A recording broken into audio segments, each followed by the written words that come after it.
Who would like to recount last session? I don't think that happened last session. No. 652 dice. Well, since nobody's playing the crickets, as always, if nobody else wants to, I will do the recap. I mean, you're the one that has the book that knows what's going on. That's true. He does have a point. Well, the book only knows what's going on because, well, we'll get to that. Okay, so our session opens up with all of us on the vehicle traveling along down the road. Boston is currently playing Yenta, talking to this spined devil about how we got the cure, we can now turn him back into the Titan he's supposed to be. But in exchange, he's got to help us free this earth elemental, this giant earth elemental. And I'm playing Yenta trying to hook them up. In my mind, I think it's great. We're gonna get a couple of giants together. Because an earth elemental and a fire giant would absolutely make a lava baby, and I'm down for it. I think it would be great. So that's what I'm currently doing. And we're just traveling along. In the meantime, however, sitting about 10 feet behind me on this vehicle is my little wooden imp that is in the form of a tiny version of me, sitting there very frustrated with his quill, jotting things into the book of knowledge of the campaign. And you can see that he is very frustrated. And he is just like, of course. The very first thing we did is, or that I need to add is that we made weapons of mass destruction. And after we set the weapons of mass destruction aside, we played with a child until his father came home. And that is how last session opened. Was us playing with a baby chimera till his dad got home.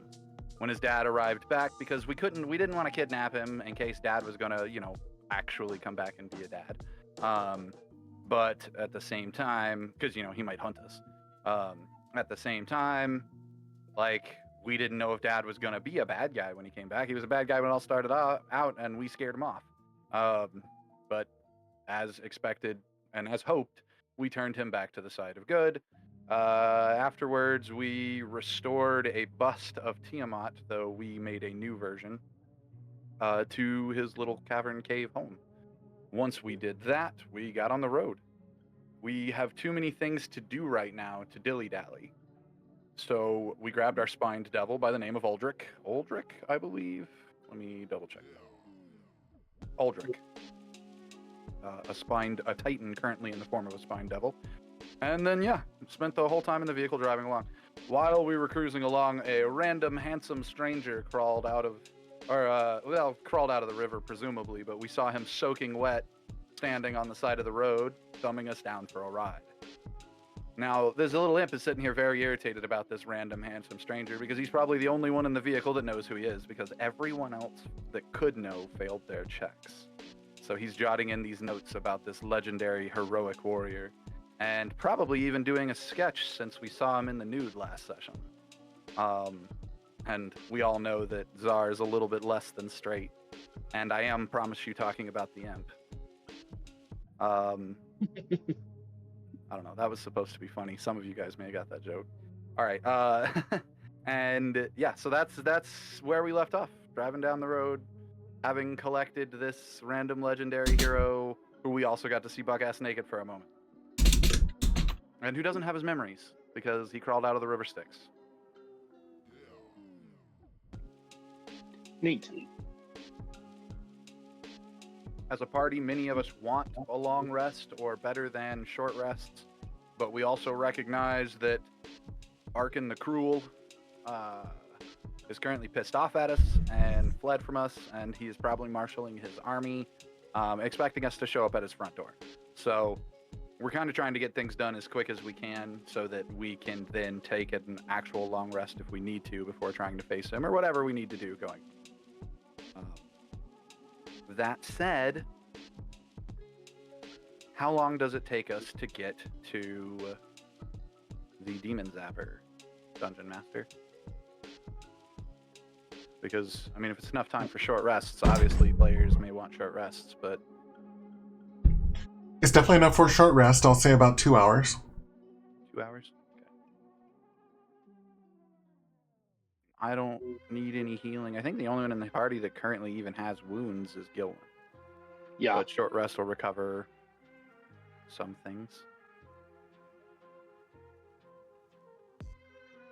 you want to apply that for us in the combat tracker? Yes. Let me rest. Short rest.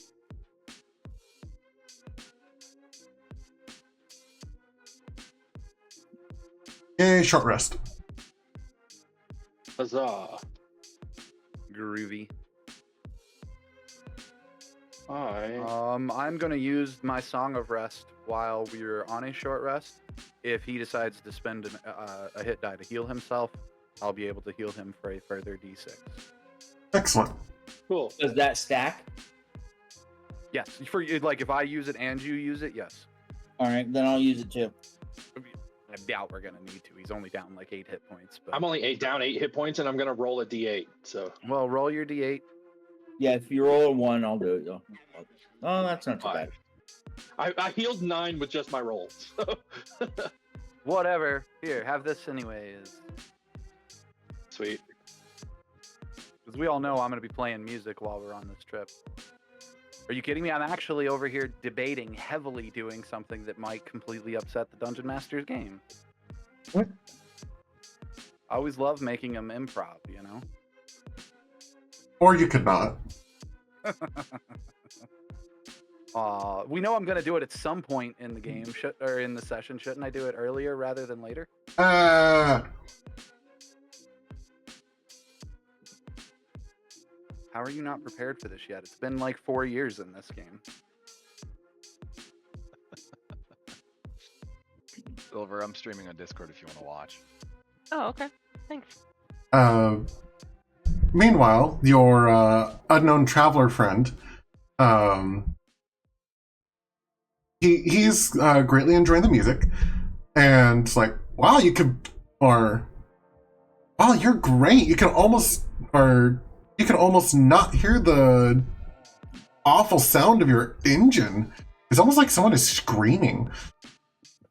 I totally forgot about our engines.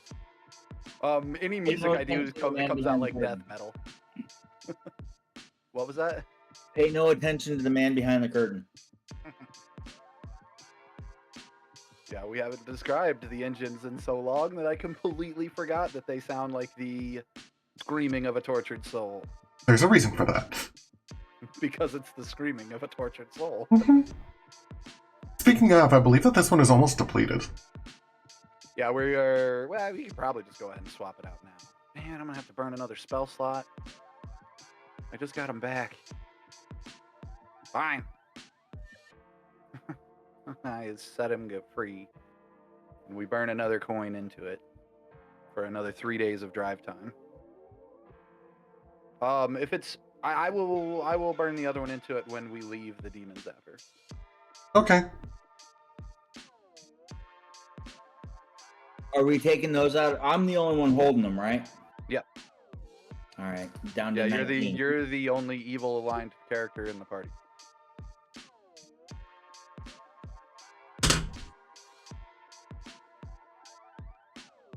Boston was. Somebody had to go and take that away from him. I'm not apologizing.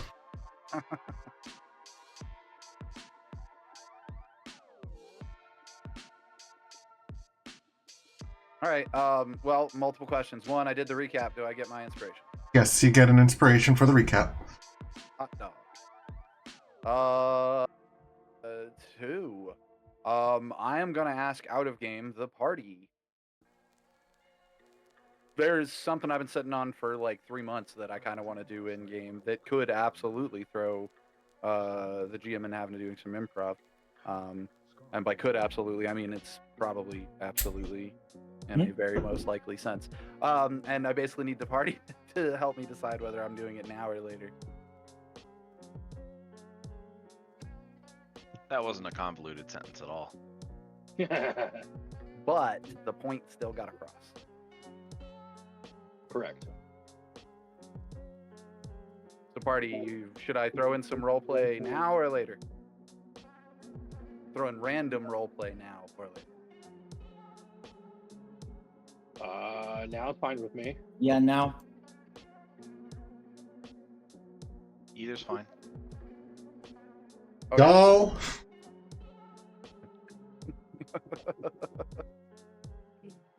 Oh man.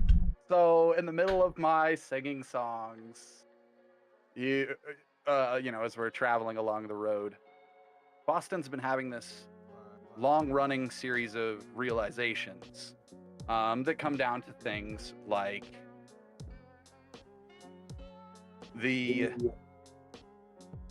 how's the best way to describe that?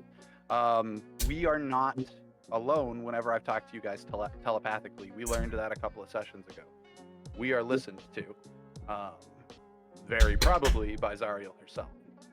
On top of that, we have not been quiet about the fact that we're heading towards Zariel eventually. This is where the story is going to go. We all know it. Nor have we been quiet when we've met other NPCs in regards to our sweeping changes to Avernus that we're trying to make. And Zariel has yet to do a single thing. Yeah, there have been forces marshaled against us all over the place, but that's not what I mean. I mean Zariel herself, a being who, frankly, right now could probably step in and squish us. Or if she just wanted to snap her fingers and have the entire army of Avernus be standing at her side when she comes to squish us. She could squash us like bugs. But yet, we have been allowed to get away with these great sweeping changes. And Boston is trying to figure out why. And since we can be heard, Boston is going to start with singing his song. And it's very much like the song from Les Mis. On my own, pretending she's beside me. All alone, walking with her till morning. And then I'm going to turn that sound inward telepathically. So I am singing with my mind as much as I am with my words. And this is being sung as a worship song, right? We talked to, let me see, what's her name? Ferris? Baldur's Gate. No. Survivors of Elturel? Faria. We talked to Faria back in Baldur's Gate, not in Baldur's Gate, but in Elturel, and she is effectively the holy leader of the city, and has been trying to figure out when we talked to her last why Zariel seems to have abandoned them. Zariel was the angel that was supposed to protect them, this, that, and the other, and we nat 20 that persuasion check with her several in-game weeks ago, to show her that Zariel could still be contacted. So people have probably actively been praying to Zariel since that particular encounter. I mean, we weren't quiet when we had our whole conversion conversation with the priest or anything. So I am actively trying to reach out to Zariel through a sort of prayer, and knowing full well that she could hear me since we were in her domain, and praying to her anyways, knowing that that would give her just another round of listening. And I am not doing anything that would necessarily try to call her to us right away, but the intent is clear in the lyrics that I sing. Pretending she's beside me, all alone, I walk with her till morning. Without her, I feel her arms around me, and when I lose my way, I close my eyes, and she has found. Suggesting that at some point, I'm going to want to meet with her before we actually make it to her front door. And she's fully capable of showing up at any time. So that's basically the message I'm trying to get across in this sort of telepathic prayer. As I reach out to her. Yeah? I'm going to point out that when you're done singing your Les Mis song, I'm going to chime in with Master of the House. Well, to be fair, I will probably be done quicker than actually singing the whole song, because from your guys' perspective, I start to sing it and then start to sing it in our minds and then trail off out loud and then eventually trail off in everybody else's minds, where I'm just literally on my own having this full-on bard private montage where I feel like I'm the main character in the world, while all of you guys are like, why is he staring off in the distance like a weirdo? So at any point at that point, you could chime in with that, Bard boy. That's totally what I'm doing. Jaime, I would like to roll persuasion to get her attention in a positive way, not a negative way. Whether or not she shows up, whether or not she responds right now is totally fine. She might not even respond right now, but given my whole divine bloodline and everything, I'm hoping I get some sort of acknowledgement that she's listening, knowing full well that she doesn't really have a choice. Like, she listens to everybody down here. So is that all right? Go ahead and roll. I forgot to do any of my buffs, but 24 on persuasion. Okay. Aside from the feeling that someone is tuning in, there is no response. I whisper to my, well, I say to my book. To everyone else, it sort of seems like whispering under my breath, but I'm saying to my book, well, sent the message. See if she answers. And then I go back to, the shenanigans of the house. I join him in his master of the house, except I sing the female part.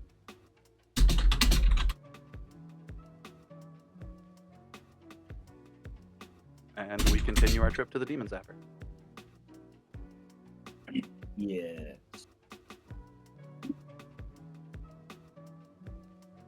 From an out-of-game perspective, I very much just betrayed the party.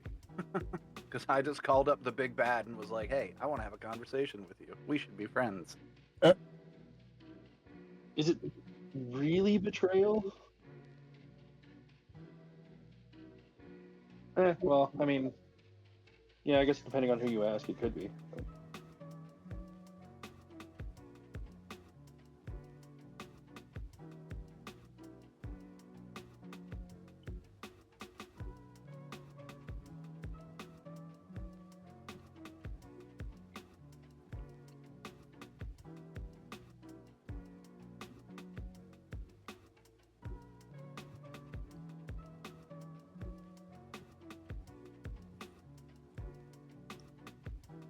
Everybody over there is looking at chat like, what the hell was all that nonsense? Right?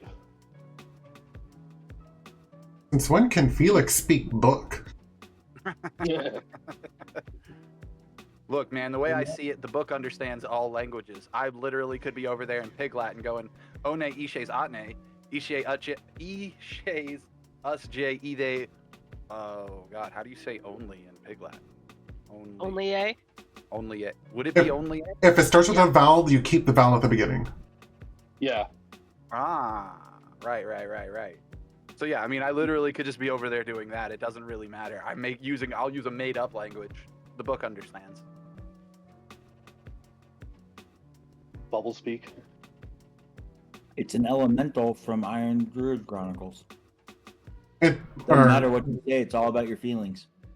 Yeah.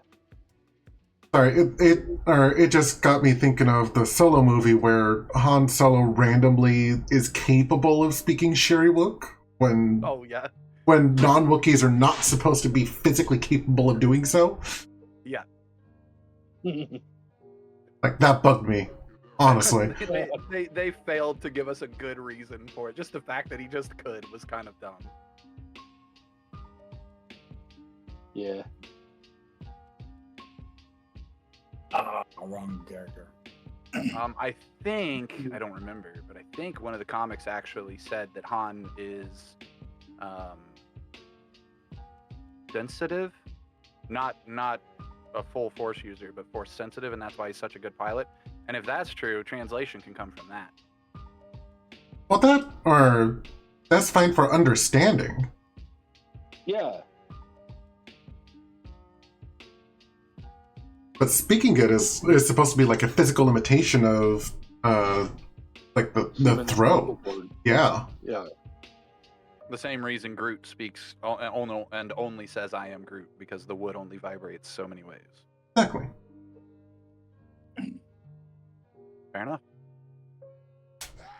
I'm not even gonna lie. If Jess wasn't here, I probably would have sang that Les Mis song, and I'm kind of bummed that I didn't, but I totally chickened out. Why? She's already your girlfriend. What are you afraid of? I've heard you sing. Come on. Alright, so it takes us about 2 hours to get to the Demon Zapper. I think we need a Demon Zapper picture shared and no longer this one.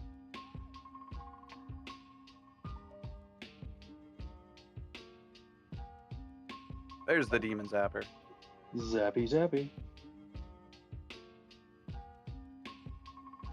All right, you make it to the Demon Zapper. There are the glowing orb with the silhouette on the inside is still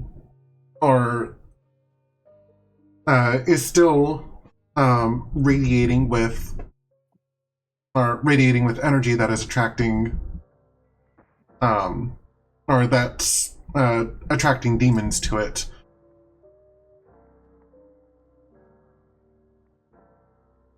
And Honestly, I tell certain members of our vehicle to stand back, our bearded devil friend and the spined devil, until he has the blood of Tiamat spilled upon him. And the devil chickens also stay back. Yeah, we gotta keep the chickens back. Anybody cooks my spicy chickens, I'm gonna be upset. And frankly, so's Crickendall. I should put away the recipe book then.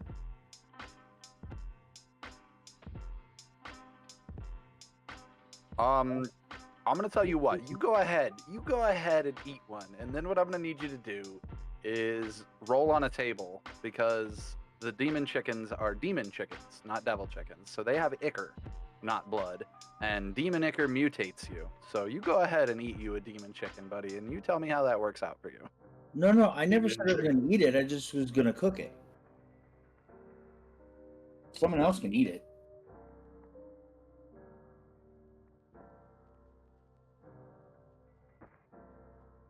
I'm having flashbacks of the last character that mutated. Does cooked ichor still mutate you? I don't see why not. It doesn't necessarily lose its magic properties unless it's destroyed. And it's from the realm of chaos. So whatever you think about how it's supposed to work, it's gonna work in a completely chaotic way. So we arrive with the magic words, and because I don't remember what they were, and try to get a hold of our dear friend here.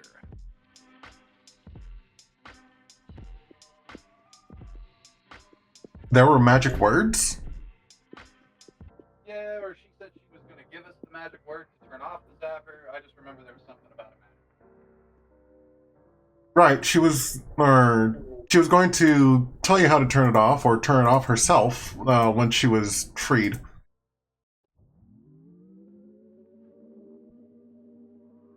I specifically remember that she had said that she would give us control of it, not turn it off herself. So that's where I'm getting the magic thing from, I guess. Fair enough. But she hasn't done that yet. Upon your approach, Ralzella bursts up out of the ground.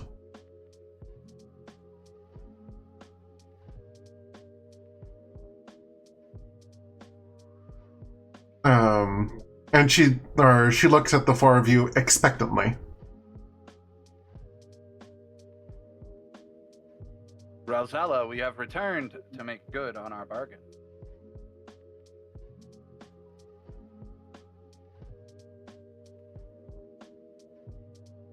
I'm glad to hear it. Now, you have this, or you have the... what is it, the blood of the Titan? So you knew what we were sent after. Out of game, remember, she sent us to Red Ruth, and then Red Ruth is who told us we had to go after the Titan. That's right. That's right.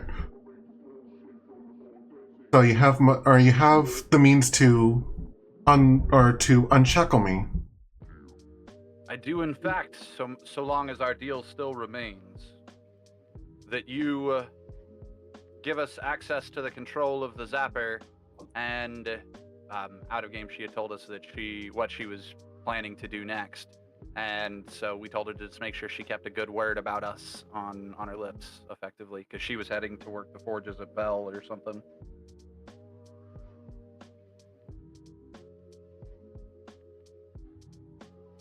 Yes, Going I am still of accord. Excellent. And I holler out, Uldrak! Fire Titan. Enemy of dragons, we call you. And he's still in his devil form, right? His spine devil? Yep. Okay. Yep.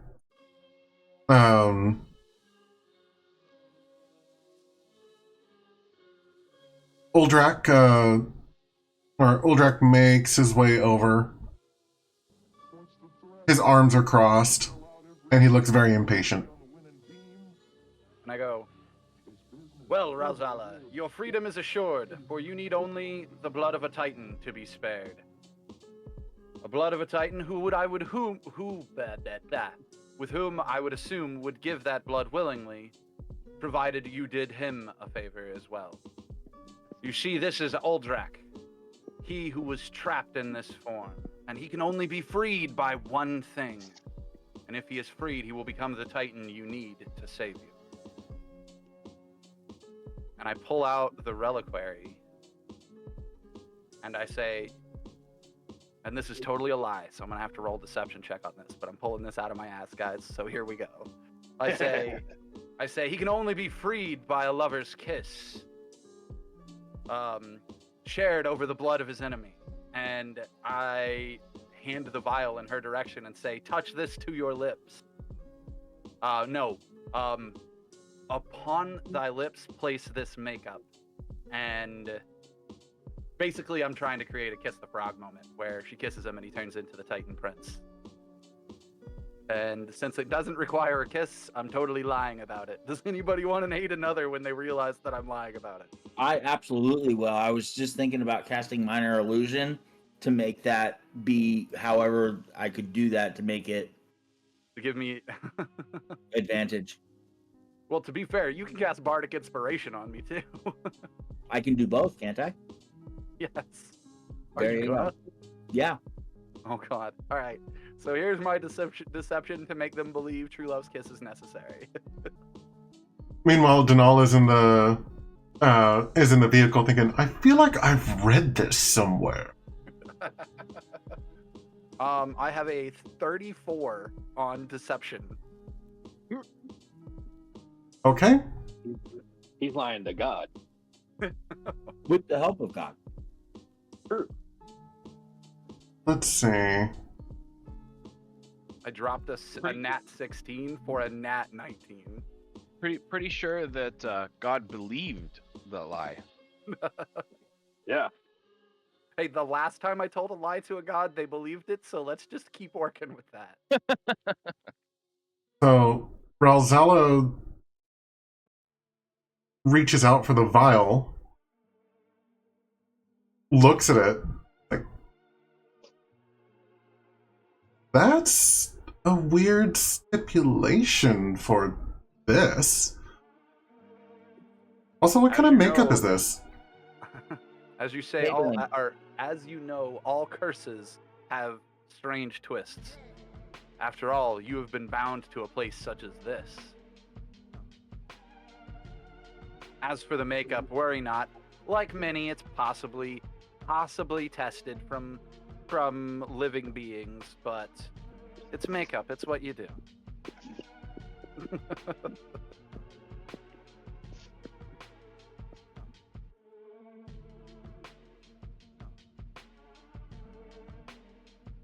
Okay.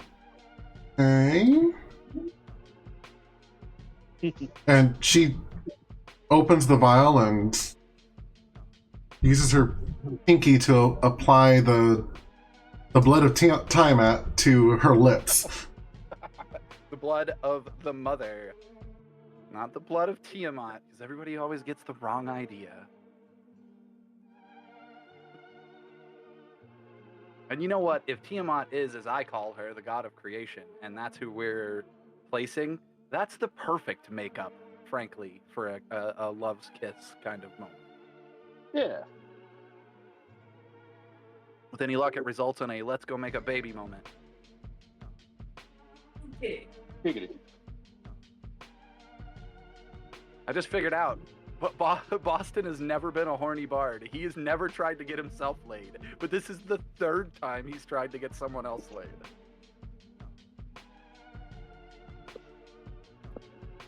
Dude, we started the game with him calling out Gilwyn for waking up in somebody's bed in dog form. Oh yeah. Yeah.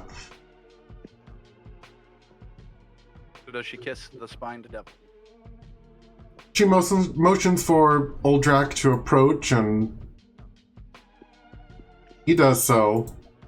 He just kind of shrugs. I am a hair behind him the whole way in case he gets too close to the demon zapper. I know he's a devil, not a demon, but like I don't necessarily know the constraints of this weapon. So I have like shield spells and stuff at the ready, and I'm literally as I'm approaching, like, I wish I was on camera right now, but I have my hands up in the air, and I'm like, and I'm mouthing the words, "Now kiss," and I'm like pushing my hands together. Now Like kiss. Mike Tyson and the pigeons. I want and kiss the girl.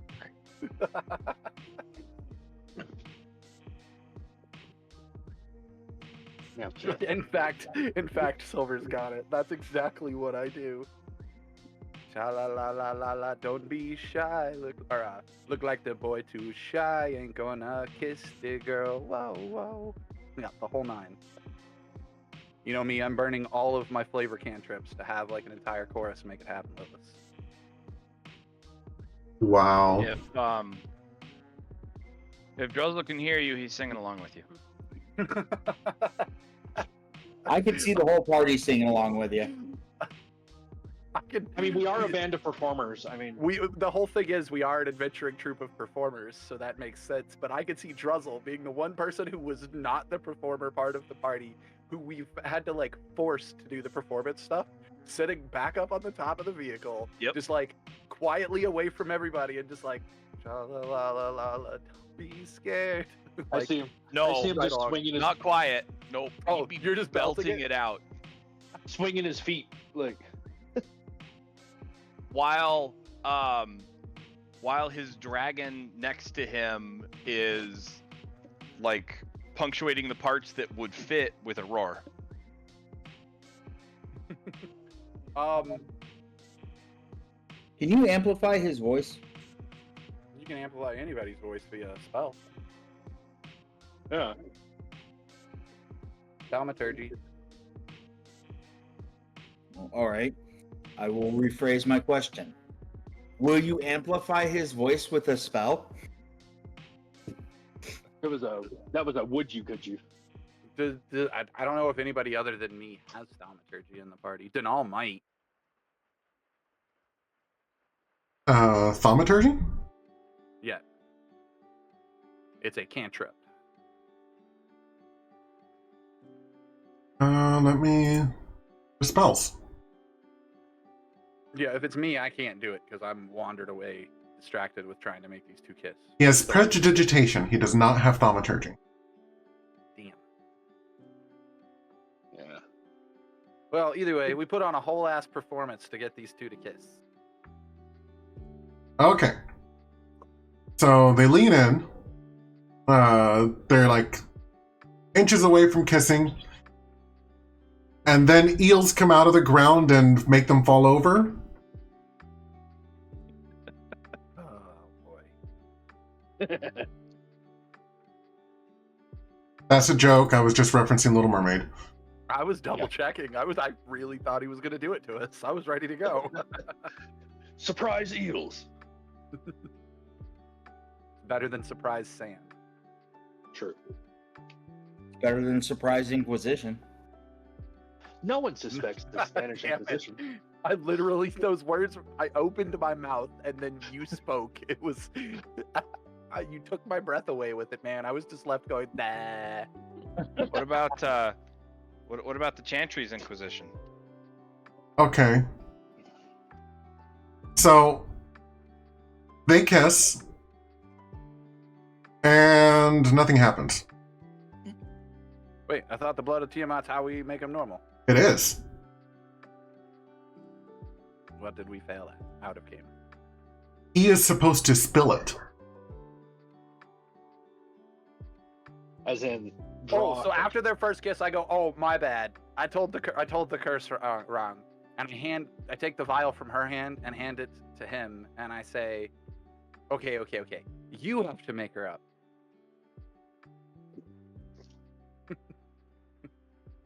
And then try again. He looks at the vial and goes, "What?" Look, I don't write the rules to these metaphysical contracts. I mean, I write the rules to some of them, just not this one. You can write the rules to this metaphysical contract. Like specifically, the curse must be broken by Uldrak spilling some of Tiamat's blood on the ground of Avernus. She is an earth elemental. She is the ground of Avernus. No, she's a genie. So she's a fire elemental? No, Or a wind elemental? she's a Dao. Oh, for some reason I thought she was. She's a Dao. Dao is earth. Yeah, but she's not made of Avernus. Yeah, she's made of. You would draw her. She's made from the primordial planes of earth. And anytime an elemental is in another plane, they're drawing their earth or their fire or their whatever. It's channeled through the plane that they're in. So, I mean, I would beg to differ, but you're GM, so if you say it's not, it's not. But that's Boston's thought process here.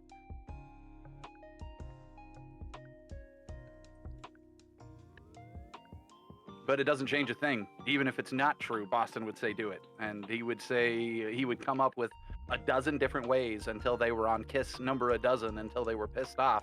And he finally was like, "This isn't working," and slammed the vial on the ground. Like, they'd be having a full makeout session before Boston would try anything else. That's hilarious. Is this how you get your kicks, sir? Down on Route 66? Okay, Sure, why not? so he takes a vial and, like, he doesn't know how to apply makeup on other people, so he's just I could see him slinging it out just at her. Like you do with a broken glow stick. well, he uses his thumb to just kind of try and smear it on her lips, like trying to mimic what she was doing, but she was obviously more careful about it.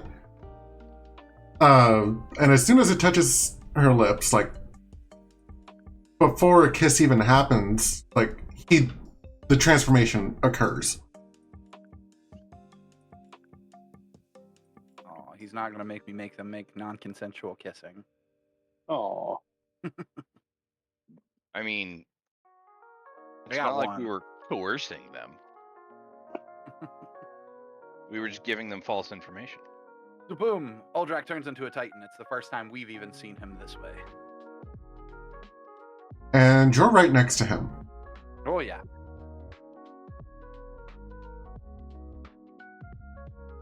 you may want to move. I'm fully expecting to get thrown backwards. It's totally okay.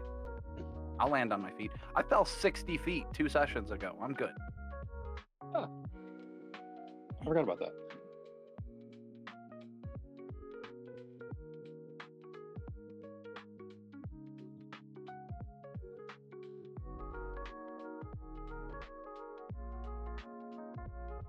And Okay. I've probably got reactions I could do that negate my fear of it anyways.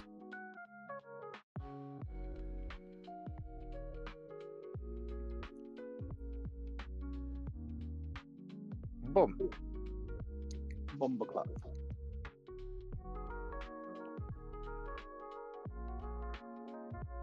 He is bigger than her. I knew she was big. I thought they would be close to the same size.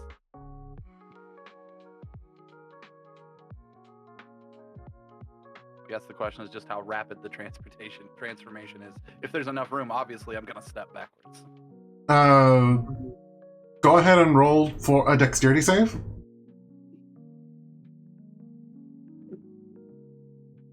Oh, before game, I was gonna talk to you guys about a homebrew rule, and I forgot.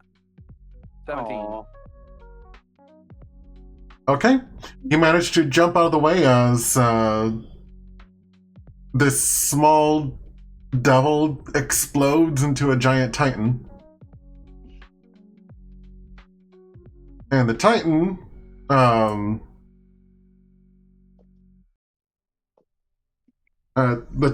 as he's starting to grow, like, grabs a hold of Druzzl to prevent him from accidentally squashing her. Like, he's picking her up as he's growing. I love it even more. I couldn't have planned that part better myself.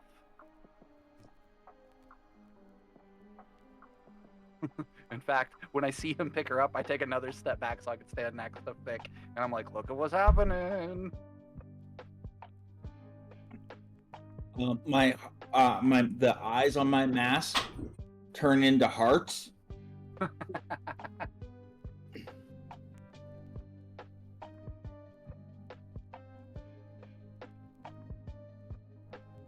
Excellent. What's Ralzala's reaction? Surprise. Like, Okay. holy shit, that worked? I feel like Boston's like, True holy love's shit, kiss holy always works. Of course. But a kiss wasn't even had. Sure it was. It was just a delayed reaction. It's just not too. It's not too late. How often do you talk out of your ass? Every day that ends in Y. He says And under I his breath. I lean forward and say it completely seriously. Every day that ends in Y. Well, at least you're honest about it.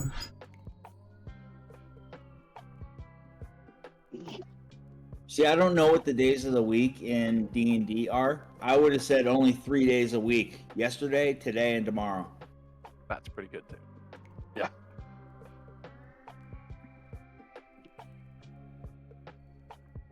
There are technically calendars that can be turned on. But I don't know them. Accurate. So, what was this that I needed with the Titan? Ah, yes, Titan. You have to willingly give your life's blood for her. I don't suppose it will take very much.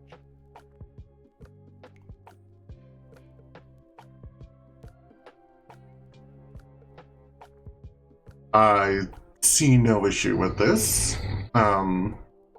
He sets her back down. He picks up one of his old spines from his old body, or from the previous form. And And, by spines, he does mean spine devil spines, not like out of the middle of his back. right. And I'm pretty sure he'd prick his finger, and that's it. Prick his finger. Now what?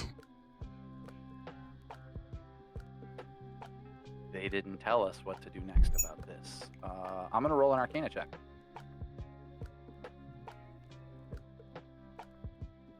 $25. He's supposed to drink it. He's supposed to drink it? She is. I come walking back up and pull out one of our goblets.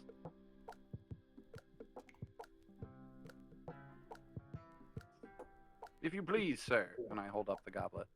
Hang on, hold on. Making sure this is the right character.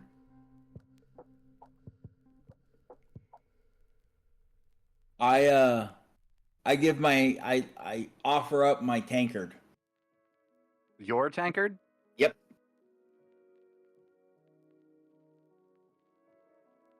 I just stare at you for a minute. I don't know that you want to do that. All right. And I say that in game. I don't know. I that you offered wanna it. do It doesn't mean you have to take it up. I'll let you make that call, but I feel like it's a bad idea. All right. Well, I put it away then. Out of game, simply Boston's going, I made that thing and it gives you a super headache every time you use it. And I feel like we don't want to give one of these guys like a super hangover headache right now. I feel like that would be a bad idea. Give your friend something that gives him a headache? That was out. That part where I explained it was an out-of-game statement. Okay.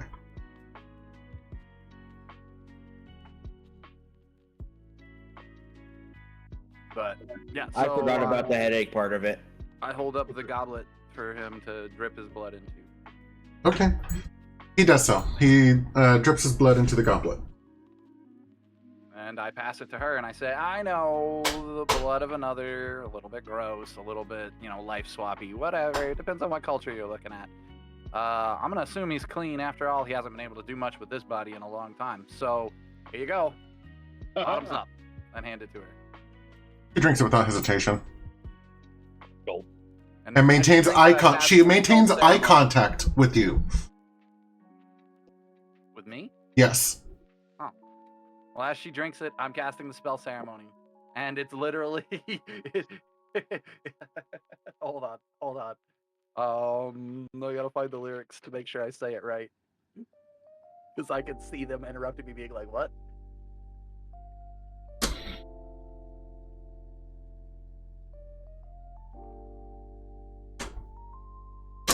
And as she's drinking it, I say, what's the issue, dear? Why are you holding back from such a man? Is it the clumpy way he walks? Or the grumpy way he talks? Or the pear-shaped, square-shaped weirdness of his feet?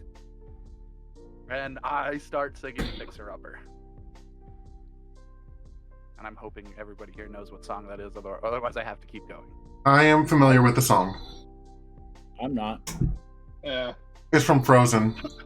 It's what the stone. The trolls. Yeah, the trolls sing. I remember it now, but I don't remember the song. I've only seen Frozen once. And when I get to the end of it, do you, Ralzala, take Uldrak to be your trollfully wedded... Wait, what?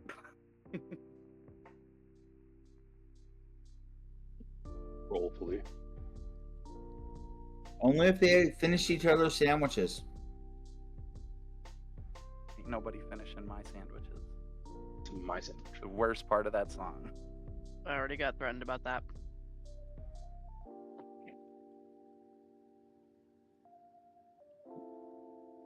Well, I'm waiting for them to yell at me, but I wasn't kidding. I am going about the steps of setting up a ceremony spell. Wait, was this about being wedded? Well, you two are going to be married. Why? Why not? We just met.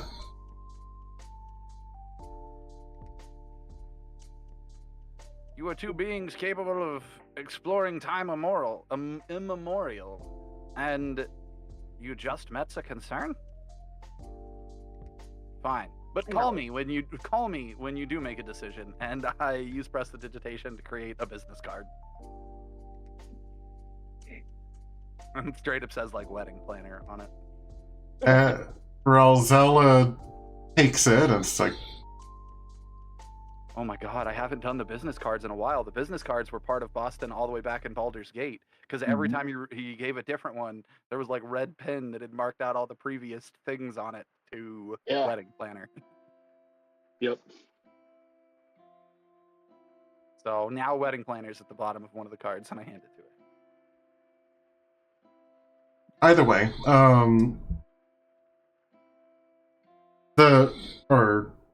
after she drank the blood, the shackles of light manifested around her arms, and and you actually see them shatter. She is no longer tied to the zapper. Oh, so you were like a genie gem. And when I say that, I'm in-game making a direct reference to Robin Williams. What? Sorry? When the genie got freed and his shackles sort of released from him, has the golden bands of lights around his wrists. Oh, gotcha. Yeah. For some reason, I heard Robin Hood, not Aladdin. I said Robin Williams. Oh. So there's not a some reason there. You at least heard the word Robin correctly. Yeah.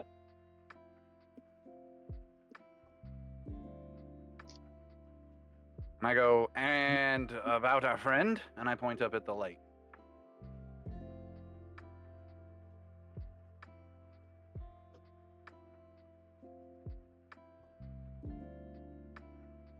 Ah, yes. Her.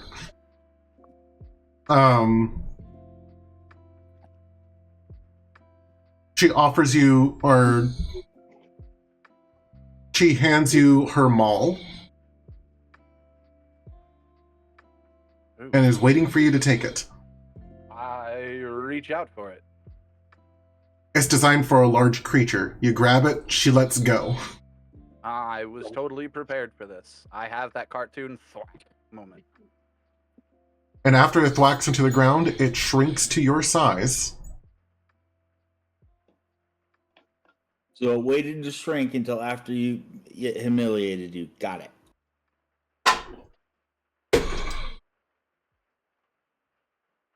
The maul gives you dominion over the zapper. It even allows you to destroy it if you so wished. Neat. I go, very appreciated. Well, off on your honeymoon now. If you make it to, what's the name of the traveling emporium? The Wandering Emporium. What's the name of the guy?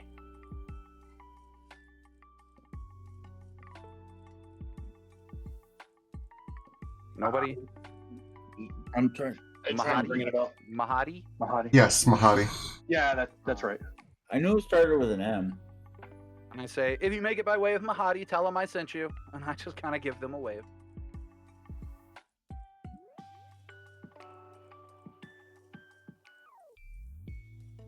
I'm actually personally waiting for the wandering hero to step out of the vehicle and see the Titan and go, big monster.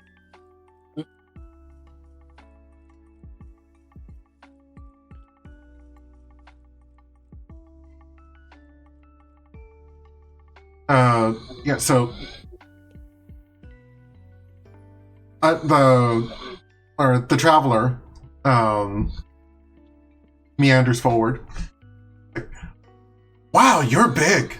Want to wrestle? Want to raffle? I could see that too. Let them wrestle first.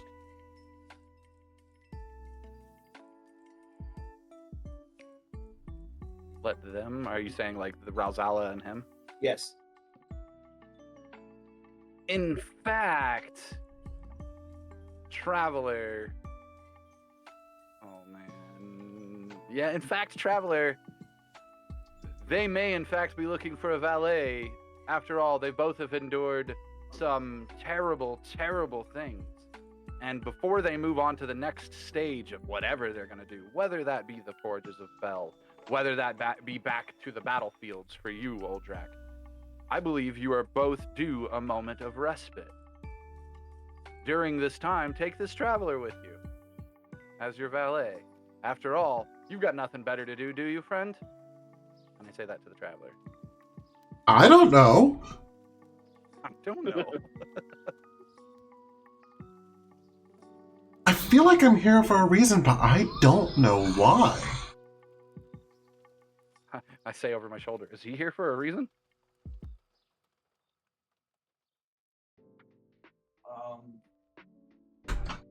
Entertainment value? I kind of look at Fick and go, "Oh, he thought I was talking. You thought I was talking to you. Never mind." And I look back at them and I go, "Well, you're sure to find whatever it is you're looking to do here, whether it be with them or with us. But the choice is yours." And I look back at them because I was already waving them off to leave, so I don't know what everybody else is doing. But now I've suggested that he go with them. So now they all get to decide who's going with who. And now I'm going to suggest, after all, you can all end up in Elturel. We have allies there now, building forces. And you would all be welcome amongst the caravan of Boss Stone.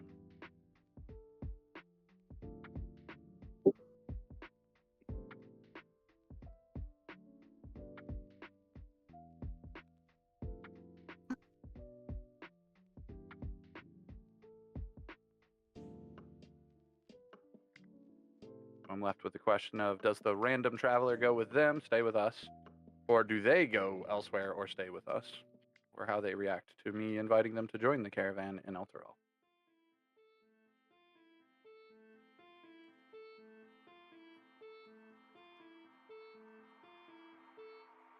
Odds or even? We're gonna go evens.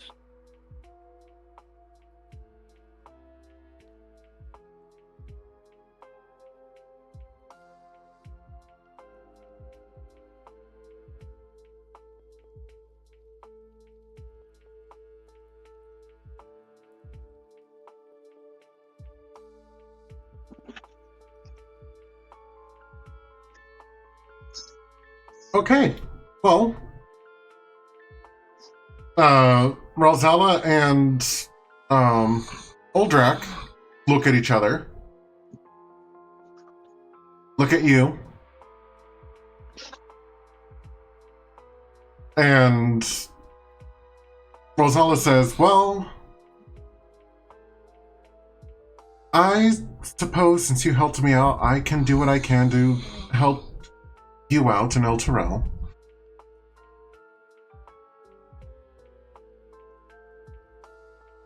Really, you'd be willing? It's not like you're, I or it's not like you're binding me. You're simply asking. That I am, and we absolutely appreciate it. The shock on Boston's face is completely genuine and unexpected.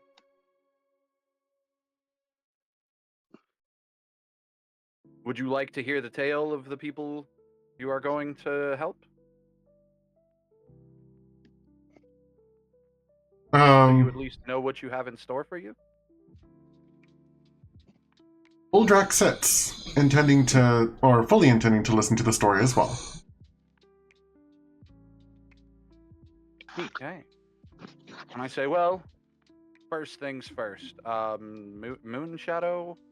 I mean? Moon Color. Moon Collar. And I go, first things first. Moon Collar! And I slam the hammer down as I'm presumably willing energy into it to turn this thing off. You slam it to the ground. It creates a fissure across the ground over towards the demon zapper. And it doesn't damage the demon zapper itself, but it creates enough of a disturbance that it turns it off. And then the ball of light descends from between the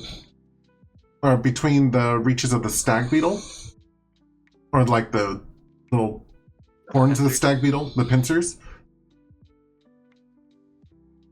And when it reaches the ground, the light dissipates and leaves a unicorn.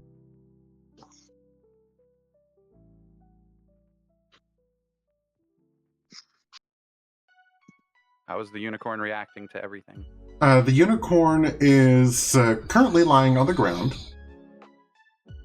almost like it was in a deep slumber, and it is slowly beginning to stir.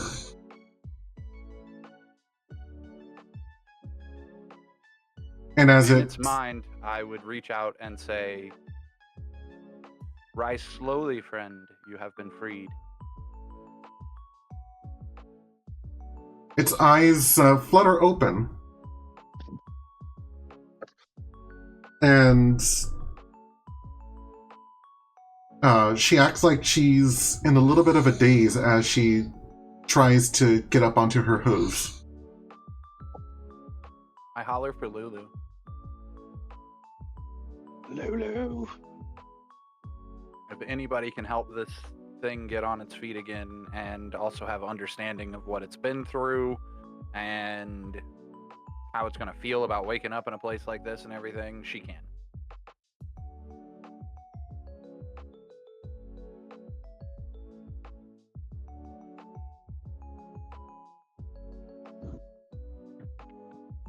Okay. And as they're gaining their feet, I would tell the story of everything that got us to Elturel. The caravan that's here to free the city. And, I mean, down to and including encounters we've had with the gods, all of it. Our characters feel have been like it- looking for a chance to get a long rest, despite everything that's going on. This story is a long-ass story to tell. I'm going to drop a hero's feast before we do, so people can eat as they need, especially people that just got a brand new body, in which I may have to cast hero's feast for like 3 times. Don't worry, I'll cover food and drink. I mean, I was going to do it with spells. I don't think you actually have enough food to feed just him. Fair. With I definitely have the drink. I think I have like 12 bottles of wine. with and then Hero's poison. Feast, I can create enough food and beverage for everybody. It just tastes like bland crap. But I'm Peter frickin' Pan. I cast Prestidigitation on everything and reflavor it to whatever I need it to be. So, whatever you can imagine, the food looks like piles of multicolored pudding, but it tastes like whatever food you want it to taste like. That's how we did it last time, anyways. That's the joy of Prestidigitation. Reflavoring any food. Well, that's one of the joys of Prestidigitation. The real best is drying off after a rainstorm. Or to avoid someone catching you because you have squeaky shoes and you're trying to be stealthy.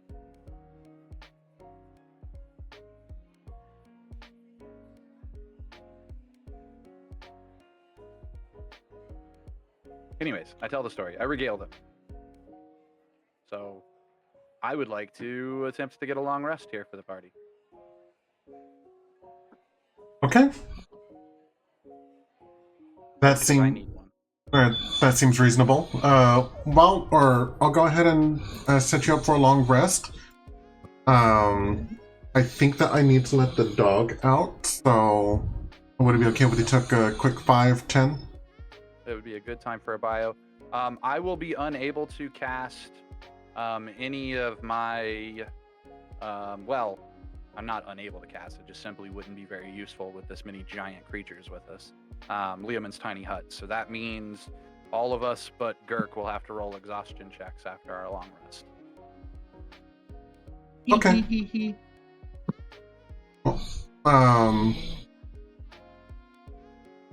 I'll be right back, and I'll see y'all in a bit. Okay.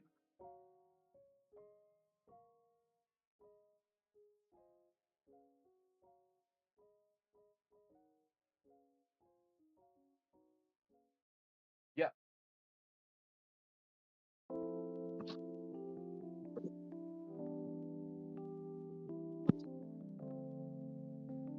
All over this. Did you do something again, Keith? You knew about that one. How did I know about this one? Back here is specific types. Where did you get this? Where? What? I kickstarted it almost a year ago. Specifically for your DM. Oh, thank you. Okay, well, thank you. Yeah, it was fun. Well, I absolutely appreciate that, Keith. That's awesome. Now I need another in-person game so that I can actually, use this. Of course, I've now got to by hand to load all this back in because those slipped. So, Keith knocks on my door for anybody that's still listening. And apparently, several months ago, he kickstarted something to assist with my DMing. And apparently it arrived. And they are... So they're combat cards. They are pictures of... So first off, they're D&D DMing combat cards. And so on the front of the card is a picture of the monster. Like in this particular case, the one I'm looking at directly right now is an ancient green dragon. Go into the sleeve, you son of a gun. But if I look on the back of the ancient green dragon card, there is a roll a d20 loot table. And every single one of the monsters in this stack that he has given me has a roll a d20 loot table that's unique for each monster type. Nice. Also, there's tiny dice he gave me, so I've got my second set of tiny dice now. That's pretty cool. The creatures are broken up into 3 sections. There should be a blank sheet with what core set it is, but essentially the first section is levels 1 to 5. The second section is 5 to 10, and the third section is 10 to 20. Damn. Or challenge. I think it was challenge. Anyway, the front of the boxes are in that divider sleeve. So effectively, I have a monster manual specifically. It doesn't have stat blocks or anything. It's just loot for these types of monsters, It is specifically for loot. Yep. which is kind of awesome. So, wow. So if we ever need loot from any type of monster, y'all let me know.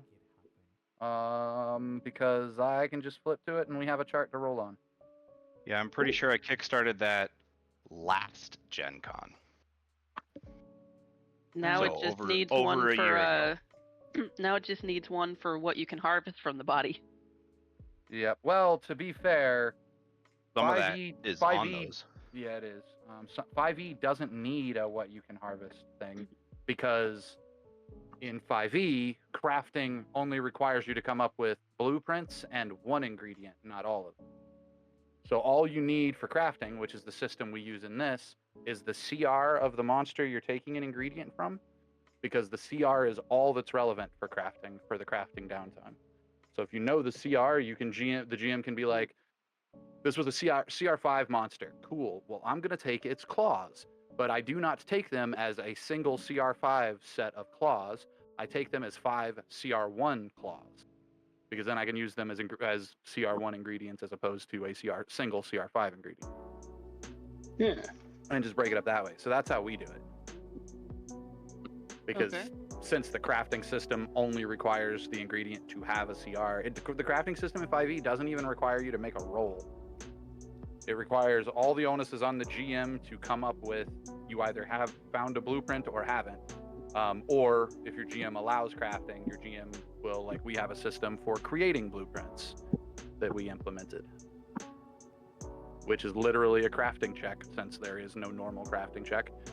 So whether it be blacksmithing, arcana, whatever crafting tool you're using, whatever, you roll it. Yeah. A DC 10 or lower, you can make a common item.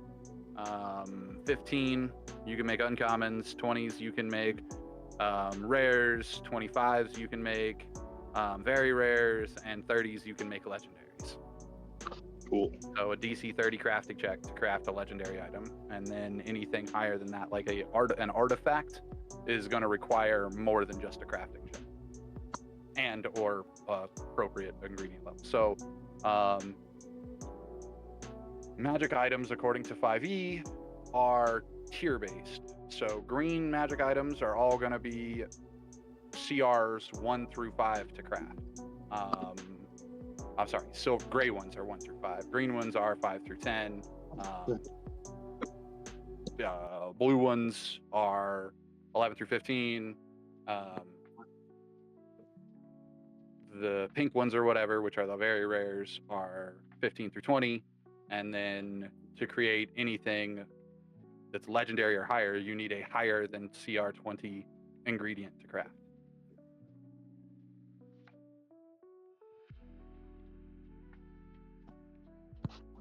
That's kind of one of the things I hate about 5e and love about 5e. Like, I hate 5e because they grossly oversimplified things.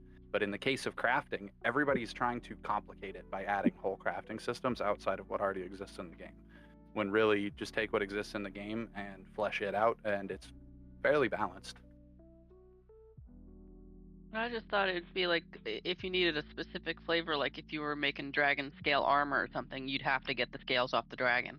Yeah, and that ultimately comes down to what flavor you want to use. So the flying umbrella that Girk is using, my character crafted it. The umbrella actual top looks like newspaper, and when it gets wet, the pictures and words move like Harry Potter newspaper style. I picked that up as a book, as one of the random ingredients I picked up. And since that was the ingredient I used in the crafting of the umbrella, thus the flavor going into it. But at the end of the day, that's all flavor. And because at the end of the day, that's all flavor, there doesn't need to be a mechanical side to it. You can literally be like, yes, it requires dragon scale because that's in the name of it. So, cool, you go hunt a dragon. What determines, you know, you don't need a specific color of dragon scale, you just need dragon scales. Ergo, depending on how powerful of an armor you're trying to craft, you either get it from a low CR, like a wormling, or a high CR, like an ancient worm.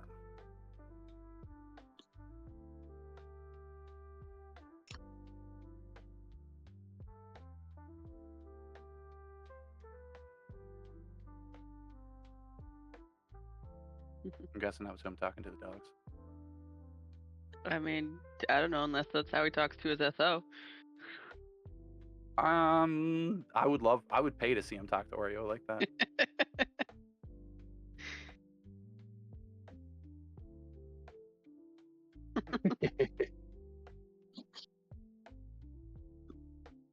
We have people that are working on our one of our restrooms, and Zeus decided, and they're afraid of Zeus, and it didn't help that as I was bringing Zeus back up to be in our room, that he started growling at one of them.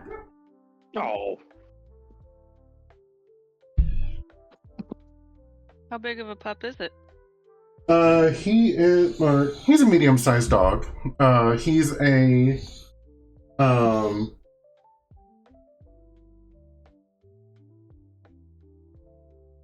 he's like a hybrid of a pit bull and I want to say an Australian Shepherd. Okay. Boo. Yeah, so he's a very stubborn animal.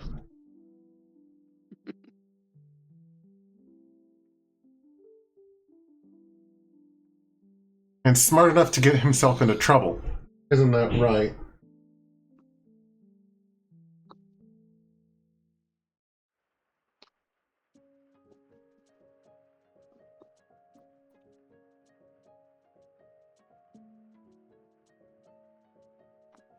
Whenever we come back from break, I want to try to wake up before Gilwin. Okay. Gilman trances, he doesn't sleep. Yep, we don't have to sleep for a long rest either. This is true. We just need to rest. But I stand by my statement. I would like to, before we reach the end of said long rest, I would like you to still be in yours when I approach you. Because I'm going to cast resistance on you before you roll your damn Constitution saving throw against exhaustion, because you are the one of us that fails constantly. Hell yeah. Works for me. So while everybody else is still resting, I'm literally just going to walk over and, I don't know, slap you in the back of the head or something to pop you out of your trance. But that'll be me casting the spell. Whenever everybody's back.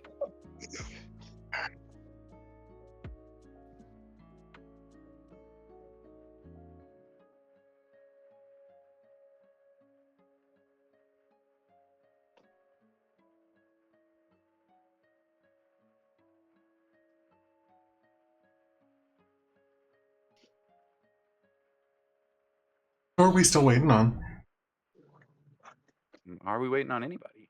I don't think so. Not me. Then it sounds No, like we're dog. back. Okay. 1, 2. Sorry. Buckle my shit. 3, 4, shut the door.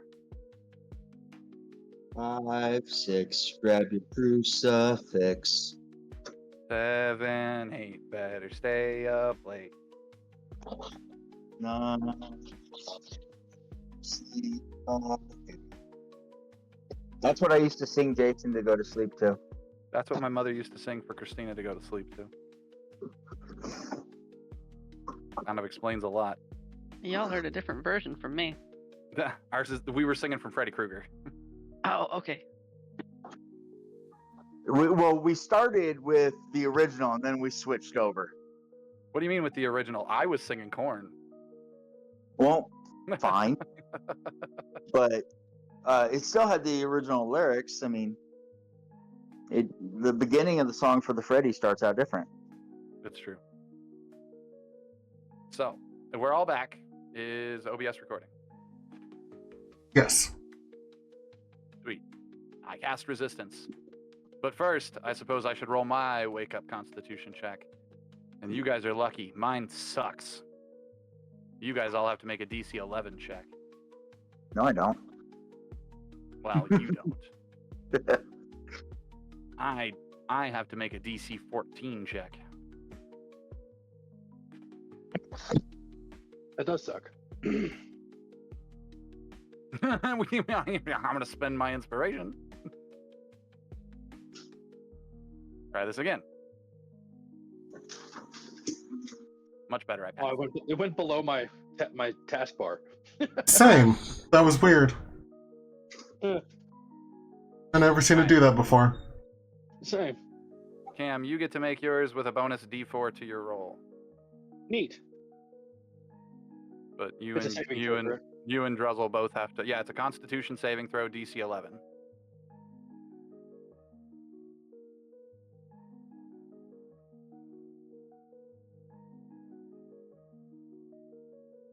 $16.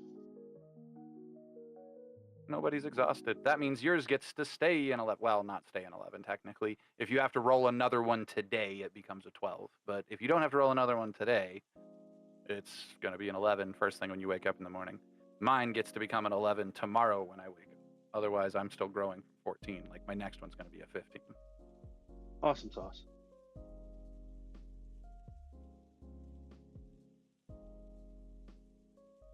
Because exhaustion sucks. I agree. We have a character in my other group who is currently suffering from a level of exhaustion. And he kept going, or the DM kept going, with disadvantage. And With disadvantage. he goes, every time? Yeah, just Every about. time. I'll tell you when not. Oh, man. Jaime, that reminds me, I brought it up in my last gaming session. But you know how we do heroic inspiration? Can we do it the 2024 way? So the current way we're doing it is you can re-roll d20s. With the 2024 heroic inspiration rule, you can re-roll any dice. Only one dice, but any dice. So even if you drop like 10 dice, you can only pick one of those up and re-roll it with an inspiration, not the whole dice roll. Sure. But it applies to any dice instead of just d20s. I'll allow it. Groovy. Yeah, because I want to try it out, man. Like, if the rewrite of the rules decided it was relevant enough to expand it, I kind of want to see why they decided that. And we always ask for it, so. Yeah. What's an Empyrean? An Empyrean is a Titan. It is a celestial, or basically it's a celestial giant. Ah, so that's the form that he took. Yes. Holy guacamole. Yeah, I want him on our side. Yeah.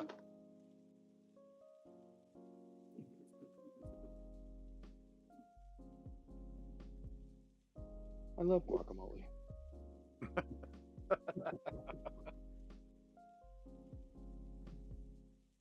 So I've told them the tale, and we had our sort of rest as we regaled them of the tale.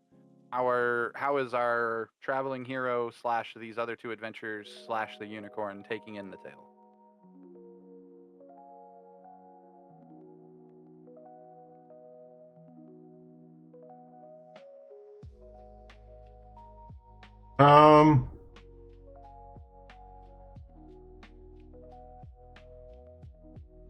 Let's see. Ralzala, she is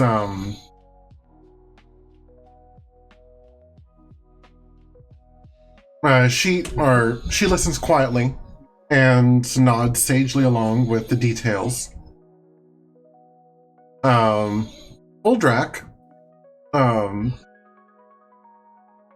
He listens and seems mostly uninterested except for the parts where you mention combat.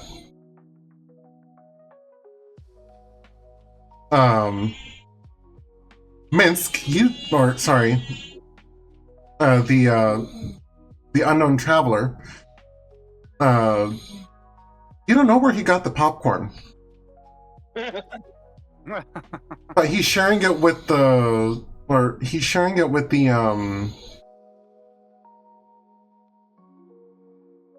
hamster on his shoulder. I'm guessing he got the popcorn from the hamster. Well, I mean, Gilman's produced popcorn a few times in game.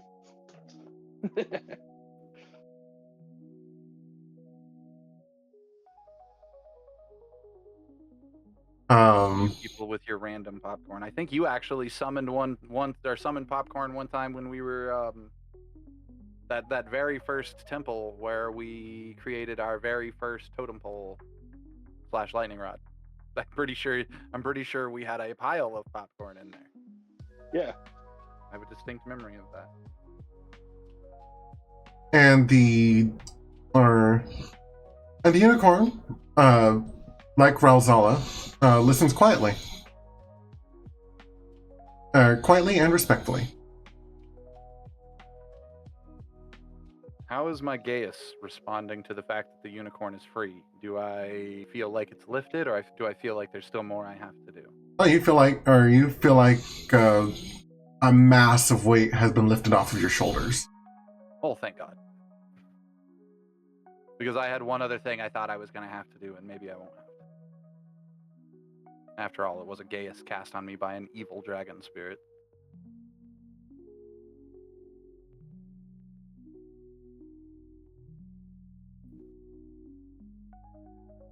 So, Mooncolor and Brazella both appear to be ready to head over to Elturel. The Empyrean, after your story is done, dusts off, or stands up and dusts off his legs.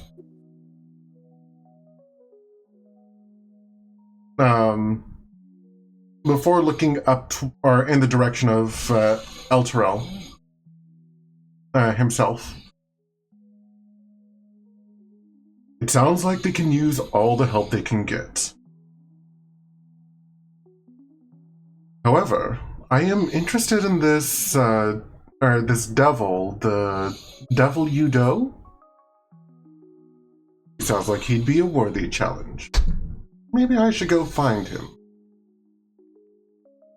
I forgot about the Devil Udo. What did that come from? He was on the bridge. Gotcha.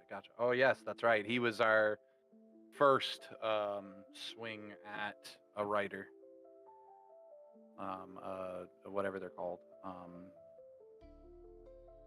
A Hell Knight, but there's a specific name for him. We fought one at Saruman's Hill. At Haruman's Hill.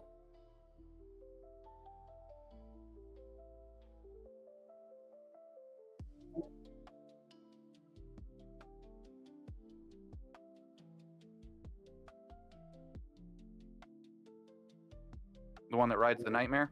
Yes, no, I know. I'm just trying to remember what they're called. I know it starts with an N. And it's not Narzagon. Is it? It might be Narzagon. It might be Narzagon? Yeah, because that sounds like it's it. Yeah, it's a Narzagon. Yep.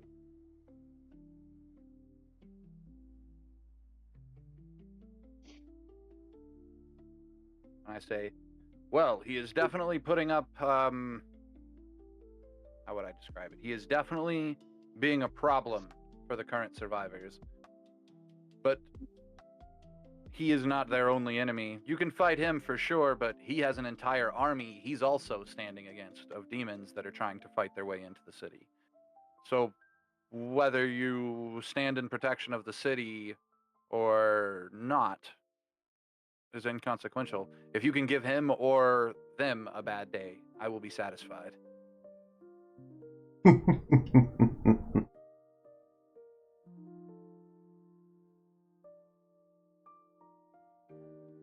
So they're looking like they're ready to go. I'm actually going to go over to the horse, though, and telepathically try to talk to it. Ask it about its, how did it get captured?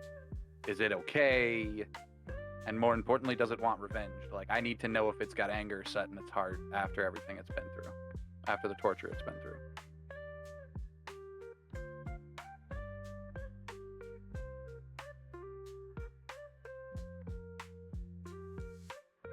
Especially since nobody in the party responded to my chat.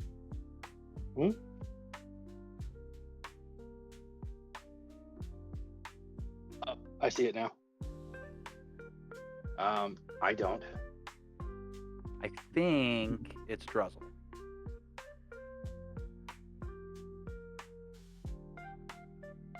But I don't know. I think it is too, but I'm not going to put money on it. Druzzl, do you have the spurs?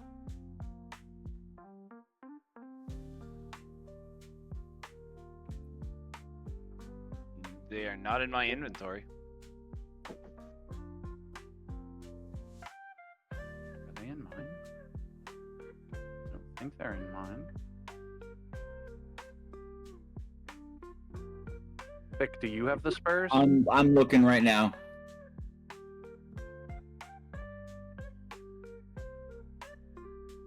They're not in Donal's.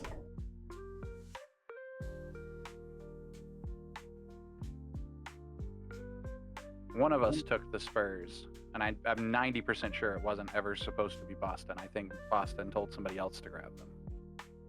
That would be very Boston, a very Boston thing to do.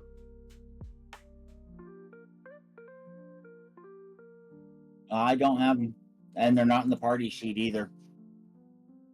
Well, they're not going to be on the party sheet. Nothing has been added to the party sheet since we actually got to Avernus. Okay. Yeah. I don't have them. Should we That's- roll a random that guy to see who shocks me. has them?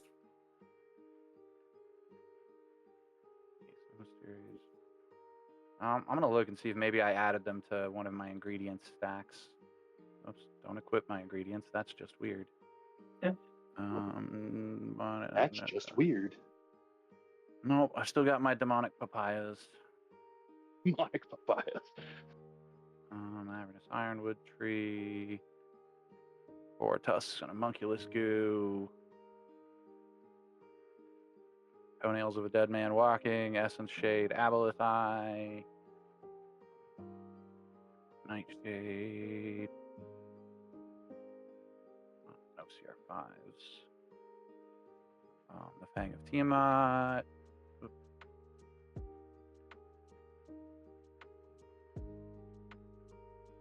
Devil beards. No, I didn't add it to my ingredients lists. That's really weird. Agreed.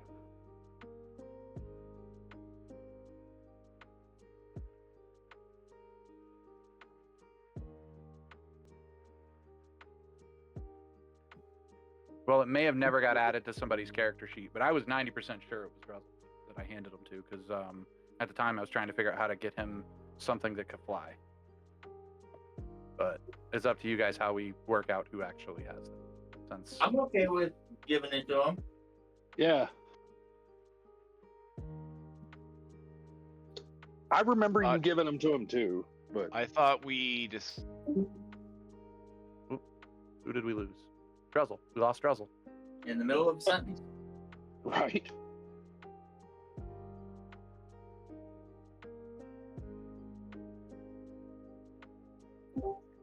Why did it There he randomly is. out of chat? I heard everything until I went to respond, and at that point, it kicked me out of chat. Yeah, you started to talk and you got like 2 words into your sentence and it just was gone. Poof. I thought we found that it wouldn't work with my Drake, and that you Well, needed a mount for it. Well, that had nothing to do with your Drake or anything. It creates a completely separate mount. Oh.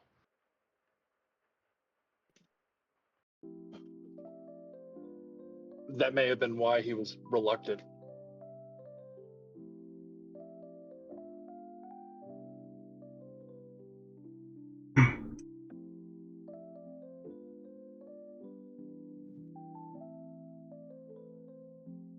It's up to you, Druzzl. Do you have them or not? Because if I not, don't we'll have roll. them. Okay, then if you hadn't grabbed them, I would have grabbed them.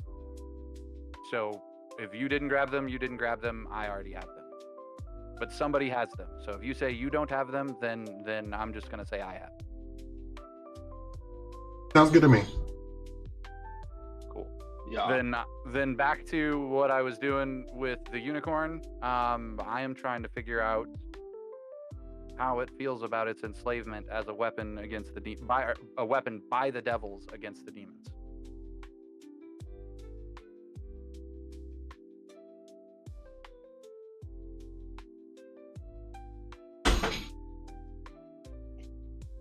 I honestly don't remember much. Everything's a blur. I do know that I resent the devils for holding me in there.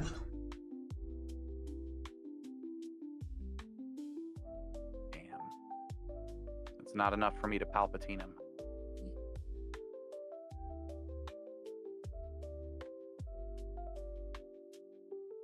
I'm gonna try to roll persuasion to Palpatine him. Want him to feel that resentment and turn it into anger. I want him to actively hate the devils for what they did to him. Let the hate. Disadvantage. Disadvantage? Disadvantage.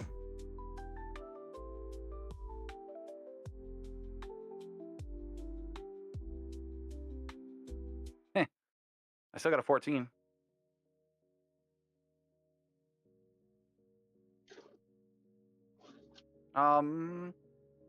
Do I want to, for shits and giggles, increase that?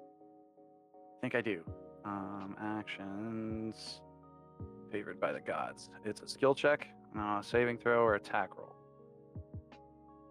Damn. Nope, I need Sorcerer 5 for what I want to do. This one's an intelligence ability check. I can reroll intelligence ability checks with that one.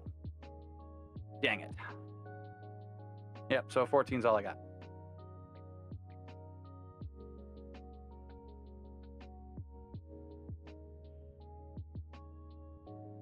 Am I able to inspire Hatred. more than resentment in him? No. Dang it. Okay.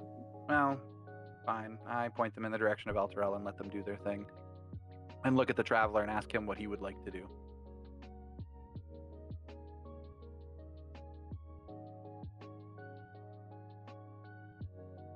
Honestly, I was kind of hoping to stay with you guys. You guys seem fun. We try to be. Yeah, it's literally our MO. What does MO stand for?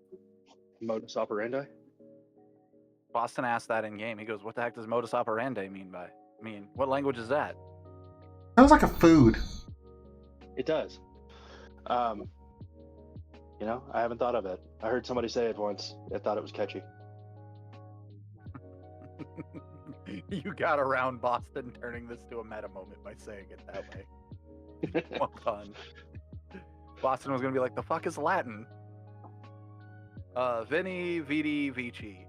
What's that, love? Sorry, no speak a Celtic. No, speak of Celtic. What's he mean by Celtic? Welsh. He says you sound Welsh. What's a Welsh? No, I just look it. That's what you do on a bet. That's what The you grape do on a juice? bet. The grape juice? Oh, you're all fired. Okay, well then Boston's done his bit for King and Country. He's tried to convince the unicorn to go bad because we've got a pair of nightmare spurs, and if I can convince the unicorn to go bad, I was gonna turn it into a nightmare. But I do want to point out, I love how that's a saying that we say here in the US what? for king and country. Right? It's very ironic. Don't you think?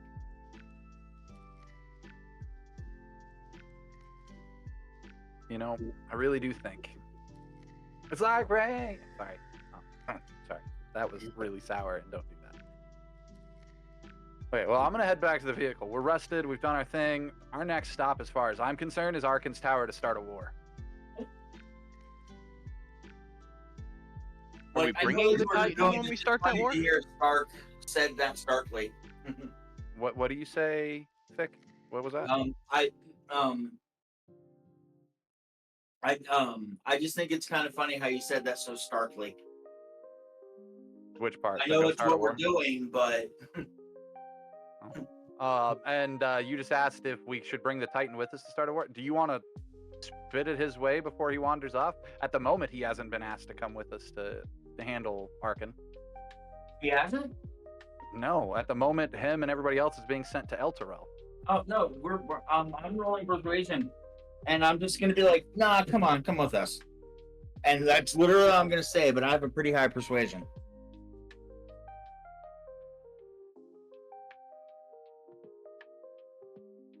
Yeah, but he also is looking for a very specific. He's looking for a fight, and he thinks he's found one in the Devil You Do.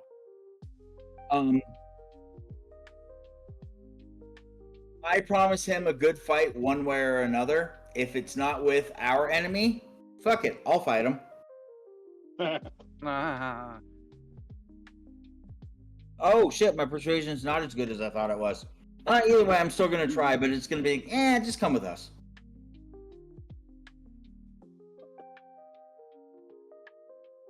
Nope.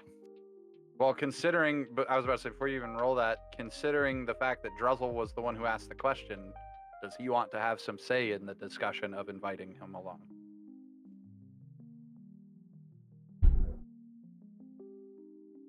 Because I figure in game he literally looked up and went, "Wait, is the big guy coming with us?"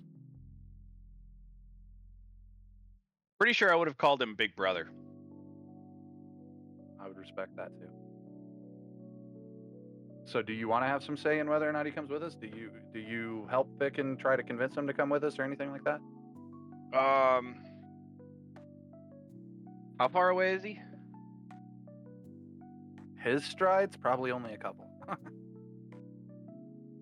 was trying to see if he was still here. Yeah, I'd help Vic. Whether that's, throw my hammer over his shoulder to get his attention or something. So I re-roll that with advantage?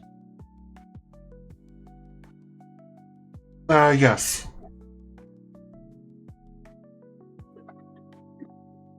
That's better.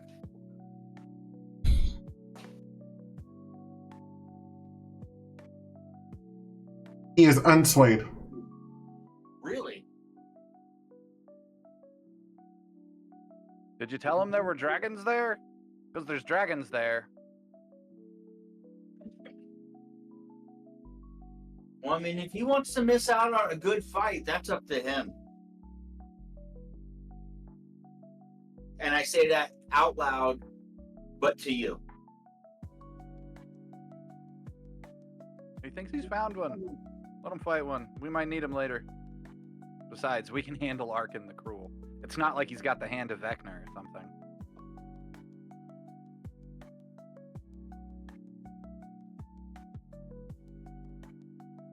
Yes, Boston did just unironically say that in game.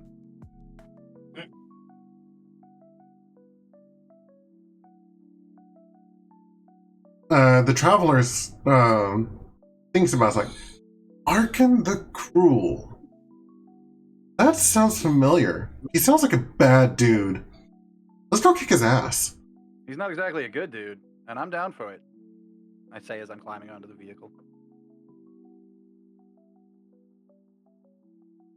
To be frank, and I turn around and look at him completely deadpan, I say, I want to send him crying to Mother. Because that's factually what I'm trying to do. I want Mother to hit him with her slipper. Her chancala, Yeah, that's the word. her zapatos. I don't know that word. It also means shoe. Oh. Yeah, that's just the general word for shoe. Chancala is a type of shoe.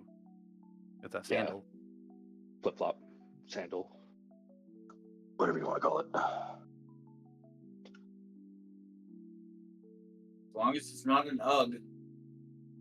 So, we need to get back to the base of Arkin the Cruel, where he has at least 50 zombies and 1 dragon and turtle death knight, and Arkin the Cruel himself, who totally doesn't have some magical legendary artifact strapped to his wrist, and potentially other dragons in his tower.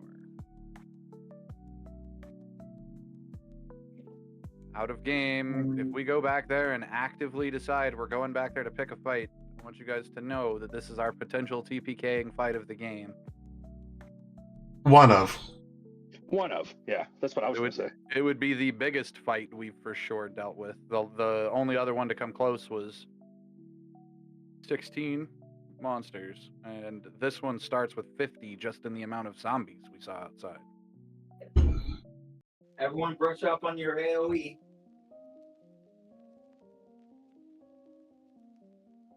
Enter Hail Marys.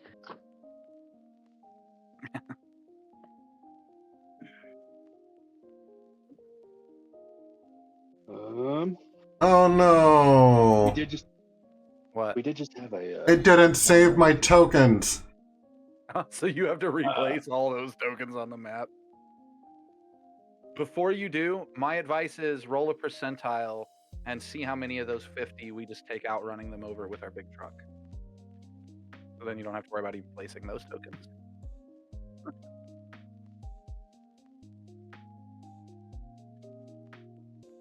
Or a couple of D20s or something. And that at least saves you some of that.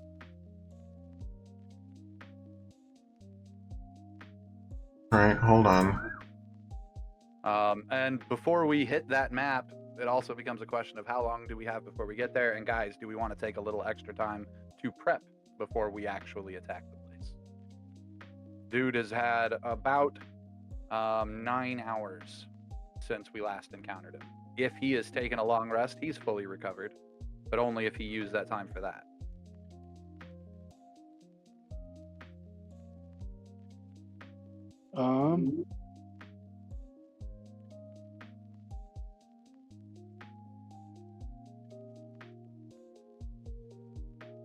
Can I exploit the Gurk rule and just sit out for the first 3 rounds of combat, then just come in and just do 4 at once? Nah, that only works if you're dying, because it's your godlyhood. Well, I mean, technically, I am dying on a daily basis. Nah, we made that rule for when you're actively dying.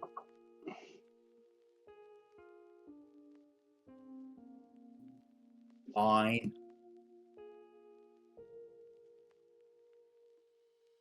Give me a minute. I'll be right back. And if anybody wants me to, I can summon I'm a us little worried now. one round of backup. You guys just have to figure out which backup you would want me to summon. Because anybody we've ever met in the history of ever, I can get a message to right now if we need to. The Guardian of Masks domain. Oh yeah? Yep. You want me to summon him to help us? Yep. I've been wanting to meet up with him again anyway. He might be able to tell me a little bit more of where I come from. Okay.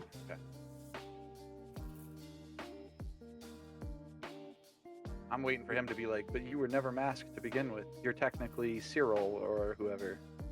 I'm aware of that, but that doesn't mean that monster or that beast or whatever doesn't have knowledge of me.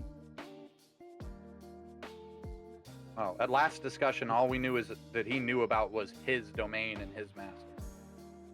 Oh. Yeah, that was your last discussion with him. Oh, never mind then. Well, I mean, he'd still be a pretty powerful ally, but I mean, yeah, he's a non-monster / NPC level displacer beast. And we should also talk to some of the sky giants. Okay, I should have rephrased. Anybody on this plane? Yes, I can send my message out of this plane. It just takes a little longer. If they're on this plane and hopefully have the ability to teleport themselves, they could show up and help us if we need it. All right. Now that said, if one of you guys wants to leave, I can send you back to Baldur's Gate if you want. No. No. Okay, well, when you guys want to leave, you let me know. This is way too interesting. I don't want to leave.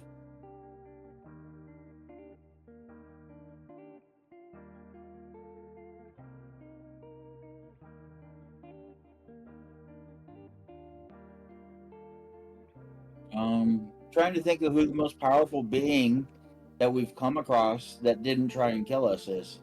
Mahadi. Well, there you go. Let's talk to him. He wouldn't do anything to help us. He's just the most powerful, and only because of his wandering emporium. Obviously, he's done something to make them all agree to follow him, despite him appearing to be nothing more than a mundane man. Well, What about the Ragaz. granny with the little spore people? Granny with the spore people? The things that if you The step hag. on, they- So Huh? there was the hag, Red Ruth, Yeah, and her. there was another hag that was Miss Maggie? Miss yeah. I think Miss Maggie's the one I'm thinking of. Yeah, Yeah. Mad Maggie's our ally, and Red Ruth we convinced to go join Mad Maggie, but we don't know that like she's trustworthy. Maggie's trustworthy. Well, let's recruit Maggie then. She might send help in the form of a bunch of red caps. They'll help us I'm and okay then with that. turn around and attack us. But that's if we even need help. We might not need it. Oh, We're that gonna show up and he's dead already. How about any of our former allies from the caravan? Or not former allies, but our former party members. I mean, I don't know that any of them have the ability to teleport to help us, but if they do, Fair. I could send somebody there. So I have it's 4th level spell.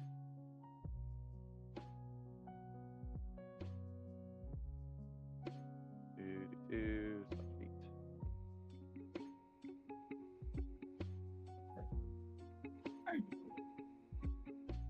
a gobbo. Oh shoot, I can cast Phantasmal Killer at 4th level. I didn't realize that. That might not be in this. Is there a way to separate it out by classes? There is.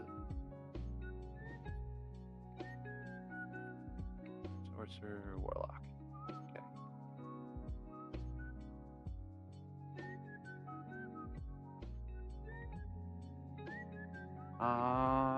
Maybe it wasn't a 4th level spell because I'm sure not seeing it in the list.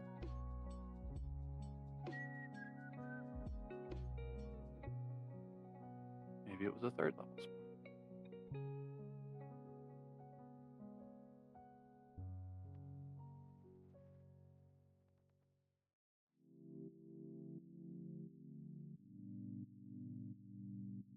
Okay, so that spell sheet doesn't currently have all of the stuff on it, so I guess I'm going to D&D Beyond.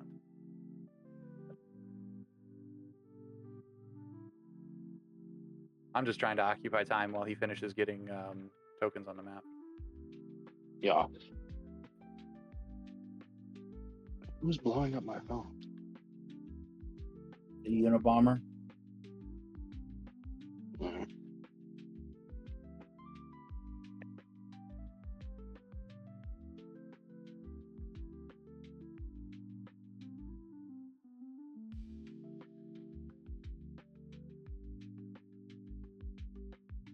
Oh, that's why it was screwed up. It was showing me the 2024s.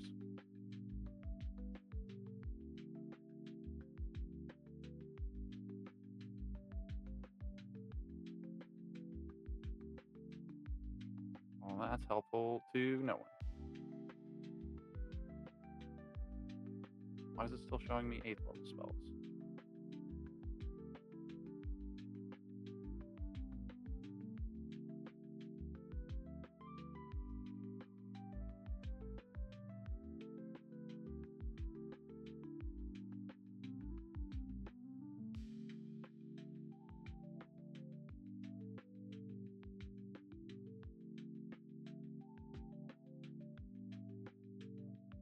Ooh, I can cast Polymorph and turn you guys into dinosaurs. Or I can summon woodland creatures who can. Oh, yeah, this fight's gonna be cake. Just turn us all into frickin' T-Rexes. Flying T-Rexes. flying T-Rexes.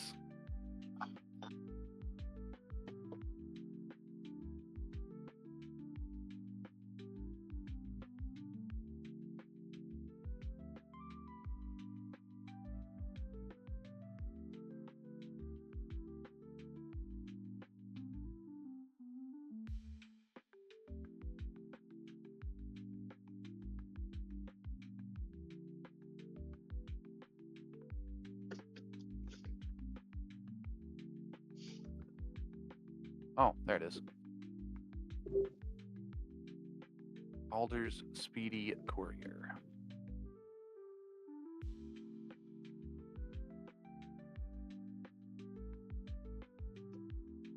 You summon a small air elemental to a spot within range. It is formless, nearly transparent, immune to all damage, and cannot interact with other creatures or objects. It carries an open, empty chest whose interior dimensions are 3 feet on each side. So basically, I summon an elemental that has a chest. I can put something in the chest. It disappears here, reappears at its target with the contents of the chest available for them to grab. If I put a letter in there of, hey, we're calling on your aid because you owe us a favor, because a couple of people do, then they know they need to get to us. It's also how I plan to find Mahadi in the future, the next time we have to find him. I'm just going to send him a letter to be like, hey, we're looking for you, and, since we work for you, maybe you'd make yourself easy to find for a minute. Yeah.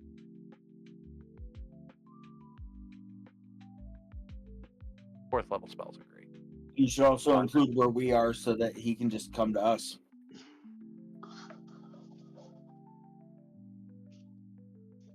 Yeah. Level 12, it's described that spellcasters finally get the ability to alter reality. And I'm like, I've been doing this for a while, but I'll go ahead and take it.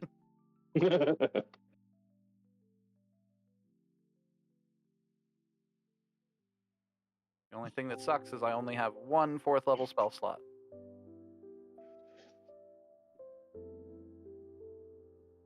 And I can't make multiple 4th levels until next level.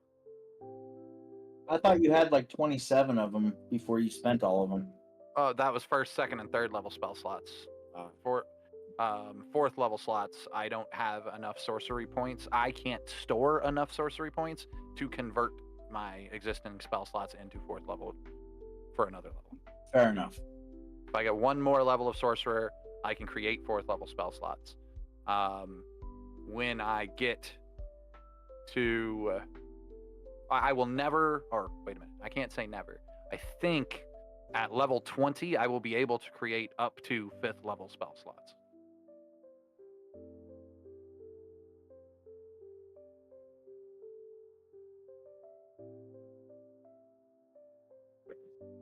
And at the moment, I have 0 extra ones, not because they're spent, but because my character actually took the long rest. Because since I survived the long rest without getting any exhaustion, if I make it to our next long rest, my exhaustion rolls drop back down to 11, like your guys's. Cool. That would be very helpful, I'm sure.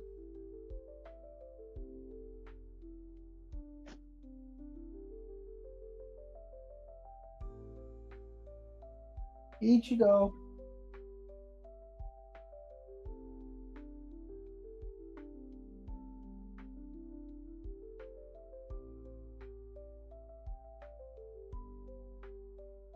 Yeah, exhaustion checks are basically the only way to force Boston to take a long rest.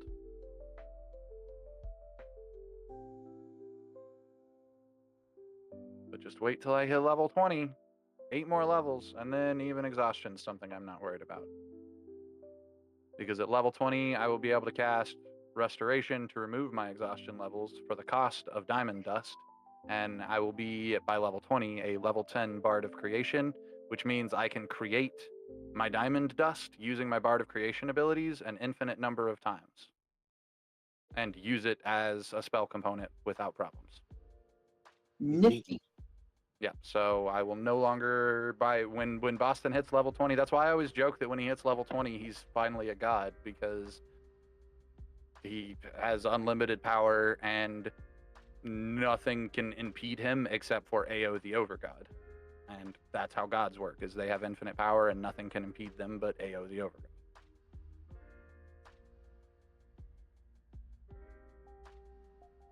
I still have a squishy little mortal body though, and that's probably not great.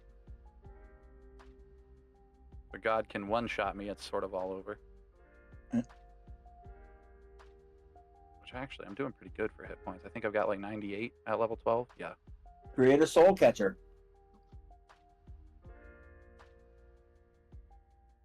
You have 4 more than Gilman. Yes, but you have the ability to turn into animals with, a crap ton more. True. And frankly, if you summon 7 invisible creatures, you can just have them use their polymorph spell to turn you instead of you wasting wild shapes. But doesn't polymorph, if you drop to 0, you drop to 0? No, polymorph works the same way as your wild shapes do, in that when it hits 0, you turn back into your normal self. Unless you cast permanency on it. Yeah, unless they somehow do something to make it permanent, like Okay. the Otter spell. Wizard did. That's Yeah. what the Otter Wizard, in fact, did do, is use a wish wish spell. spell. He liked being an otter so much after being polymorphed into one that he made it permanent, which I sort of love.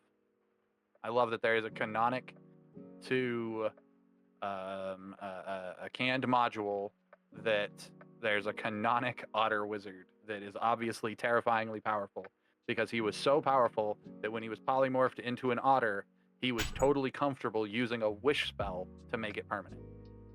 Yeah.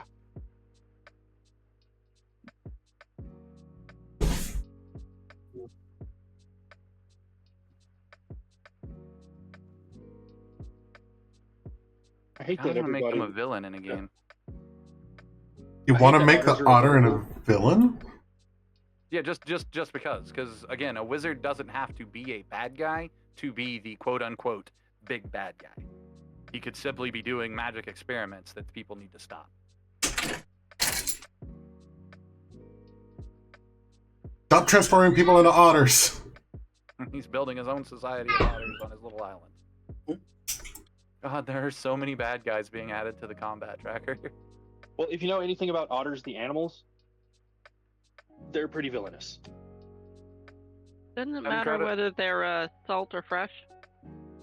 River otters, or the big ones, are worse because they're so much larger. But At the end of the They're day, all- they're no more villainous than any other predatory species, and there's the kickers. Everybody forgets that otters are at the top of their respective food chains. They are predators. And Yeah. in their environments, they're even apex predators, yeah, because they can swim and exist outside of the water, and all of that. So they have grippy hands. Like, thumbs.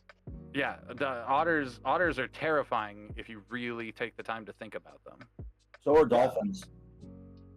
Well, and dolphins are also assholes. Yeah.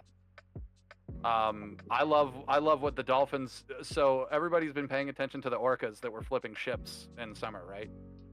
Yeah. Well, So orcas Yes, have been yeah. flipping ships for the last couple of years, and this summer there was like a rash of orcas attacking ships just to flip them. Like, they were actively playing with these ships that they were flipping. And there was actually, somebody did a study on the coast that apparently there was actually an active number of sightings during these orca attacks where dolphins were actively trying to get the orcas to stop. yeah, I think I heard that when they were messing with little ships like kayaks and Yeah, smaller boats. and dolphins the- were like raiding in pods. They were attacking the orcas in pods to lure them away from the small boats. I mean, all of them are creatures on par of intelligence with, almost Young on par humans. with humans. Yeah.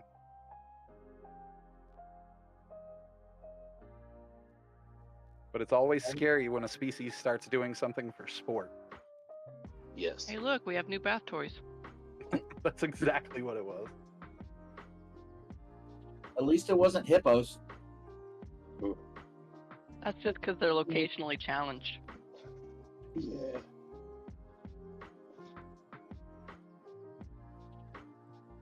I'm just glad hippos aren't smart like orcas. Right?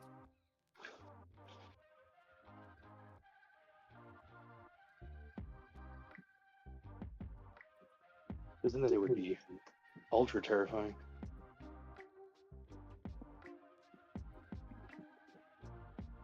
Okay, I'm repicturing the Jurassic scene with the velociraptors. Already? Oh wow. Neither did I.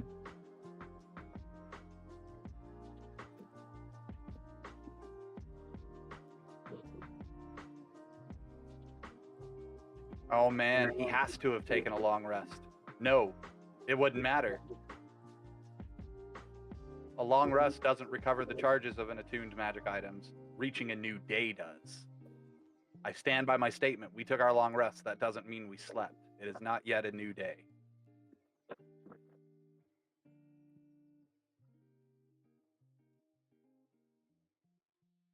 Because if that's the case, his artifact is out of charges. Or, it's out of charges, but he used a crap ton. And I remember us discussing that he had very few left and he burned them on his damn teleport spell. So I can't imagine he's got more than 1 or 2 left. Okay, I accidentally closed the map that I was working on right as I finished everything. I had a mild heart attack.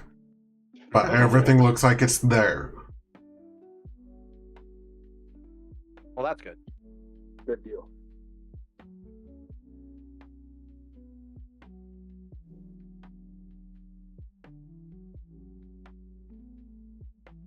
So, it's been a while since you've been here, so I'll go ahead and reread the description from before. A dark tower looms on the horizon, its black spire rising hundreds of feet, its ramparts bristling with charred skulls mounted on iron spikes. The tower's apex splits into 5 narrower spires at the jab of the sky, like clawed fingers. Circling above the tower's peak is a great white dragon stained with ash and soot. As you get closer to the tower, you notice figures shuffling atop its ramparts, undead guards in various states of decay. And not only are they on top of the tower, but they also litter the grounds. They speckle the grounds on the way to the tower. And you run over a decent amount of them.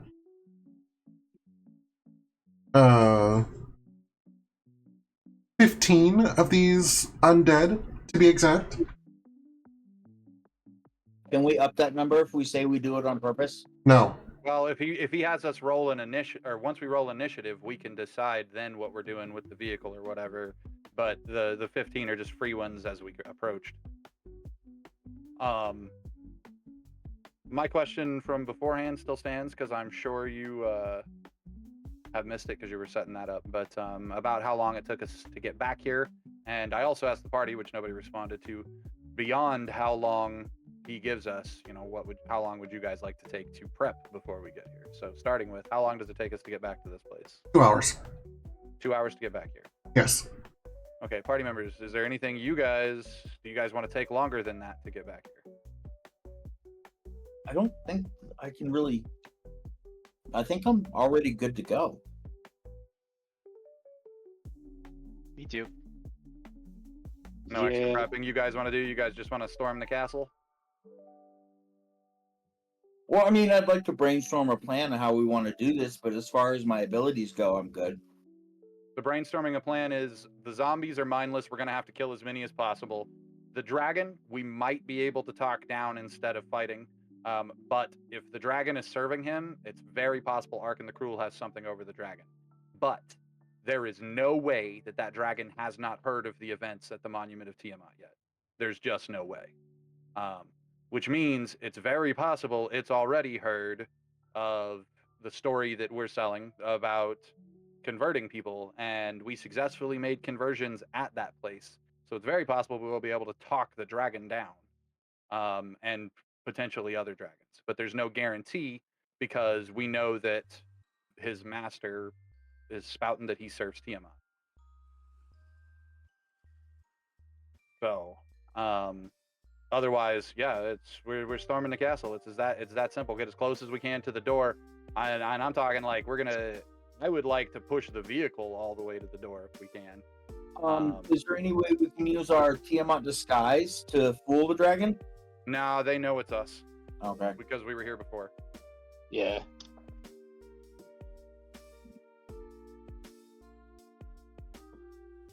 Now, that doesn't mean I'm not going to doll the vehicle up for the Tiamat stuff, because as far as it's going to look, we're here on a holy mission fighting in the name of Tiamat against heretics. Fair.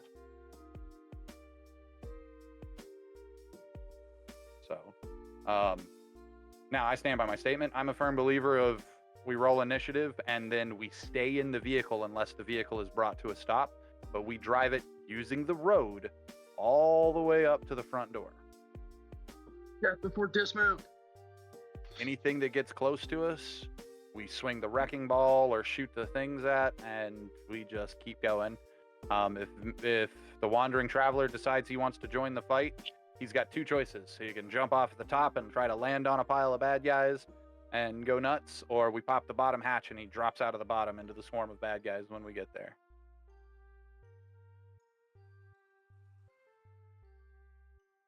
We should go up the road to get a gathering of the zombies to follow us, stop, let them surround us, push him out the bottom, let him lay on the ground as we drive away and over the people in front so he can just pop up in the middle of a group.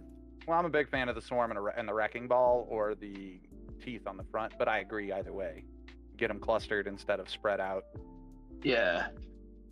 The thing about them being spread out is if we were to say drive down into this little corner to the south and let a couple of them come to us, they could trickle to us.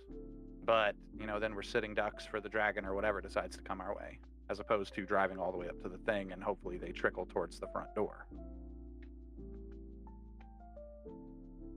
But there's definitely more of them, like, up near the front door, closer together than there really are back here if we were to just drop into, like, that southern corner next to unidentified 34.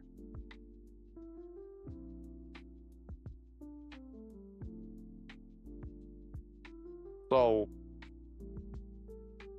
it's just a question with you guys of whether we park by the river or make it to the front door. Oh, definitely front door. We can use Yeah. the wrecking ball to knock. Okay, then if we undertake this fight, guys, it is currently 8:17 my time. We usually wrap up stream within 45 minutes. I know he just set up the map. What do you guys want to do within the next 45 minutes? Because there's no way we can do all of this in that time period. So just roll initiative and start seeing how close we get to the door. That works for me. Yeah, I guess. Okay, and don't forget, Fick, technically you could leave the vehicle at any time. You got the ability to fly. And teleport. Yep. So on your turn, if you need to make individual moves, then the only question is, since we don't have the cohorts tab up, is who's manning what position? Who's our driver?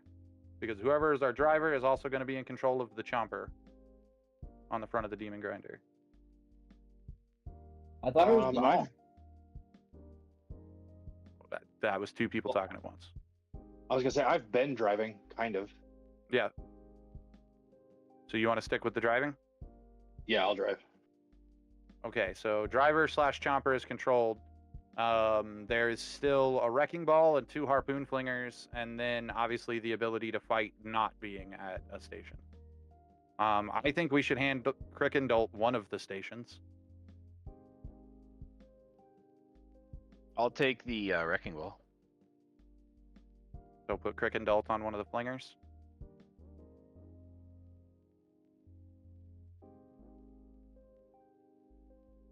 Which means we put the mysterious traveler in the other flinger, or Denal. Let's do the mysterious. Let's do Denal in the other flinger, just in case the mysterious traveler tries to wander off. Which leaves myself and Fick and Lulu able to play artillery, and Denal able to play sort of artillery from the vehicle. I am planning on popping off, hitting somebody, and popping back. Okay. For the time being, Jaime, if we move our tokens into the same grids that the demon grinder occupies, you should be able to either hit the multi-select button or shift select each of us individually and move the entire party on top of the vehicle instead of us moving one at a time. Whenever Gilwyn does the drive command. Because Well, guys, there my is net mass token movement. glitched. You're what? My internet just glitched. Uh-oh. So it looks like my modem's doing something. still have you in Discord. Oh, you're on your phone with Discord, aren't you? Yeah, I'm on my phone. Maybe we save this fight for next time, since it's going to take up an entire session, probably. Honestly, until you made the suggestion of just seeing how far we can get to the front door, I was gonna suggest calling it and starting up combat the beginning of next The session. only reason I suggested keeping going was specifically because he just put all that effort into setting up the map. This is Yeah, true. I don't want him to waste the effort. It's Oh, not it's a not waste a if we still use it next time. Okay. So then, yeah, Okay. just leave the map open when you close Fantasy Grounds, and it'll restore to where it is. And I'm fine with that. If you guys are, I'm fine with saving it for next time, because this is going to be a hell of a fight. Like, Silver, can you see on Druzzl's stream how many bad guys are on this map?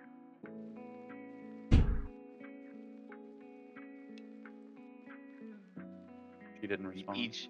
Each one of these little dots is. Sorry, my mic was off. Yeah, now I see them all. Yeah, and on top of that, there's whatever inside the tower.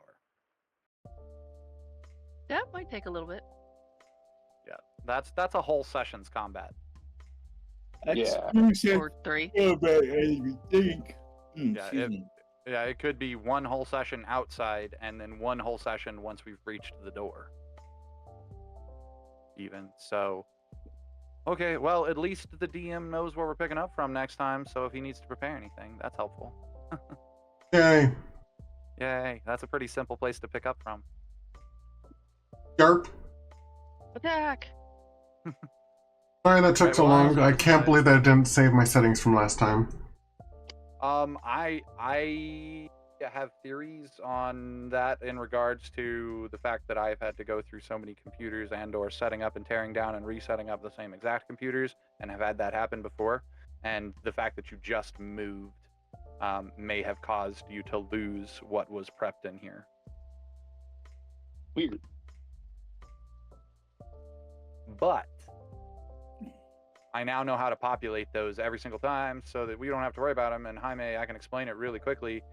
Since they're all on the map like this, if you ever have to do that again, create them, drop them into an encounter, and then drop the encounter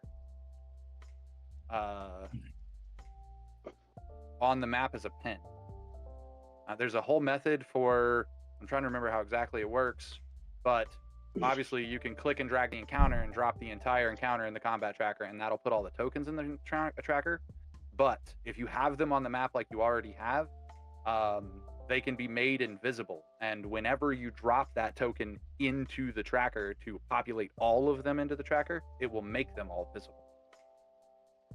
So if you ever have to populate a map in advance. Okay. Because I basically did it the opposite way. In the encounter, there's a button that says add to tracker. So it added all of those to the tracker.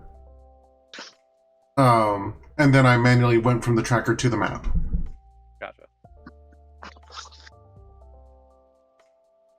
Yeah, and then there's even a way inside the player party sheet, or the party sheet, to set our current standing order in formation, and then you can literally drop a party token that is the record link on the page, and it will auto-populate us in whatever formation we're standing in on the map where you drop us. Nice.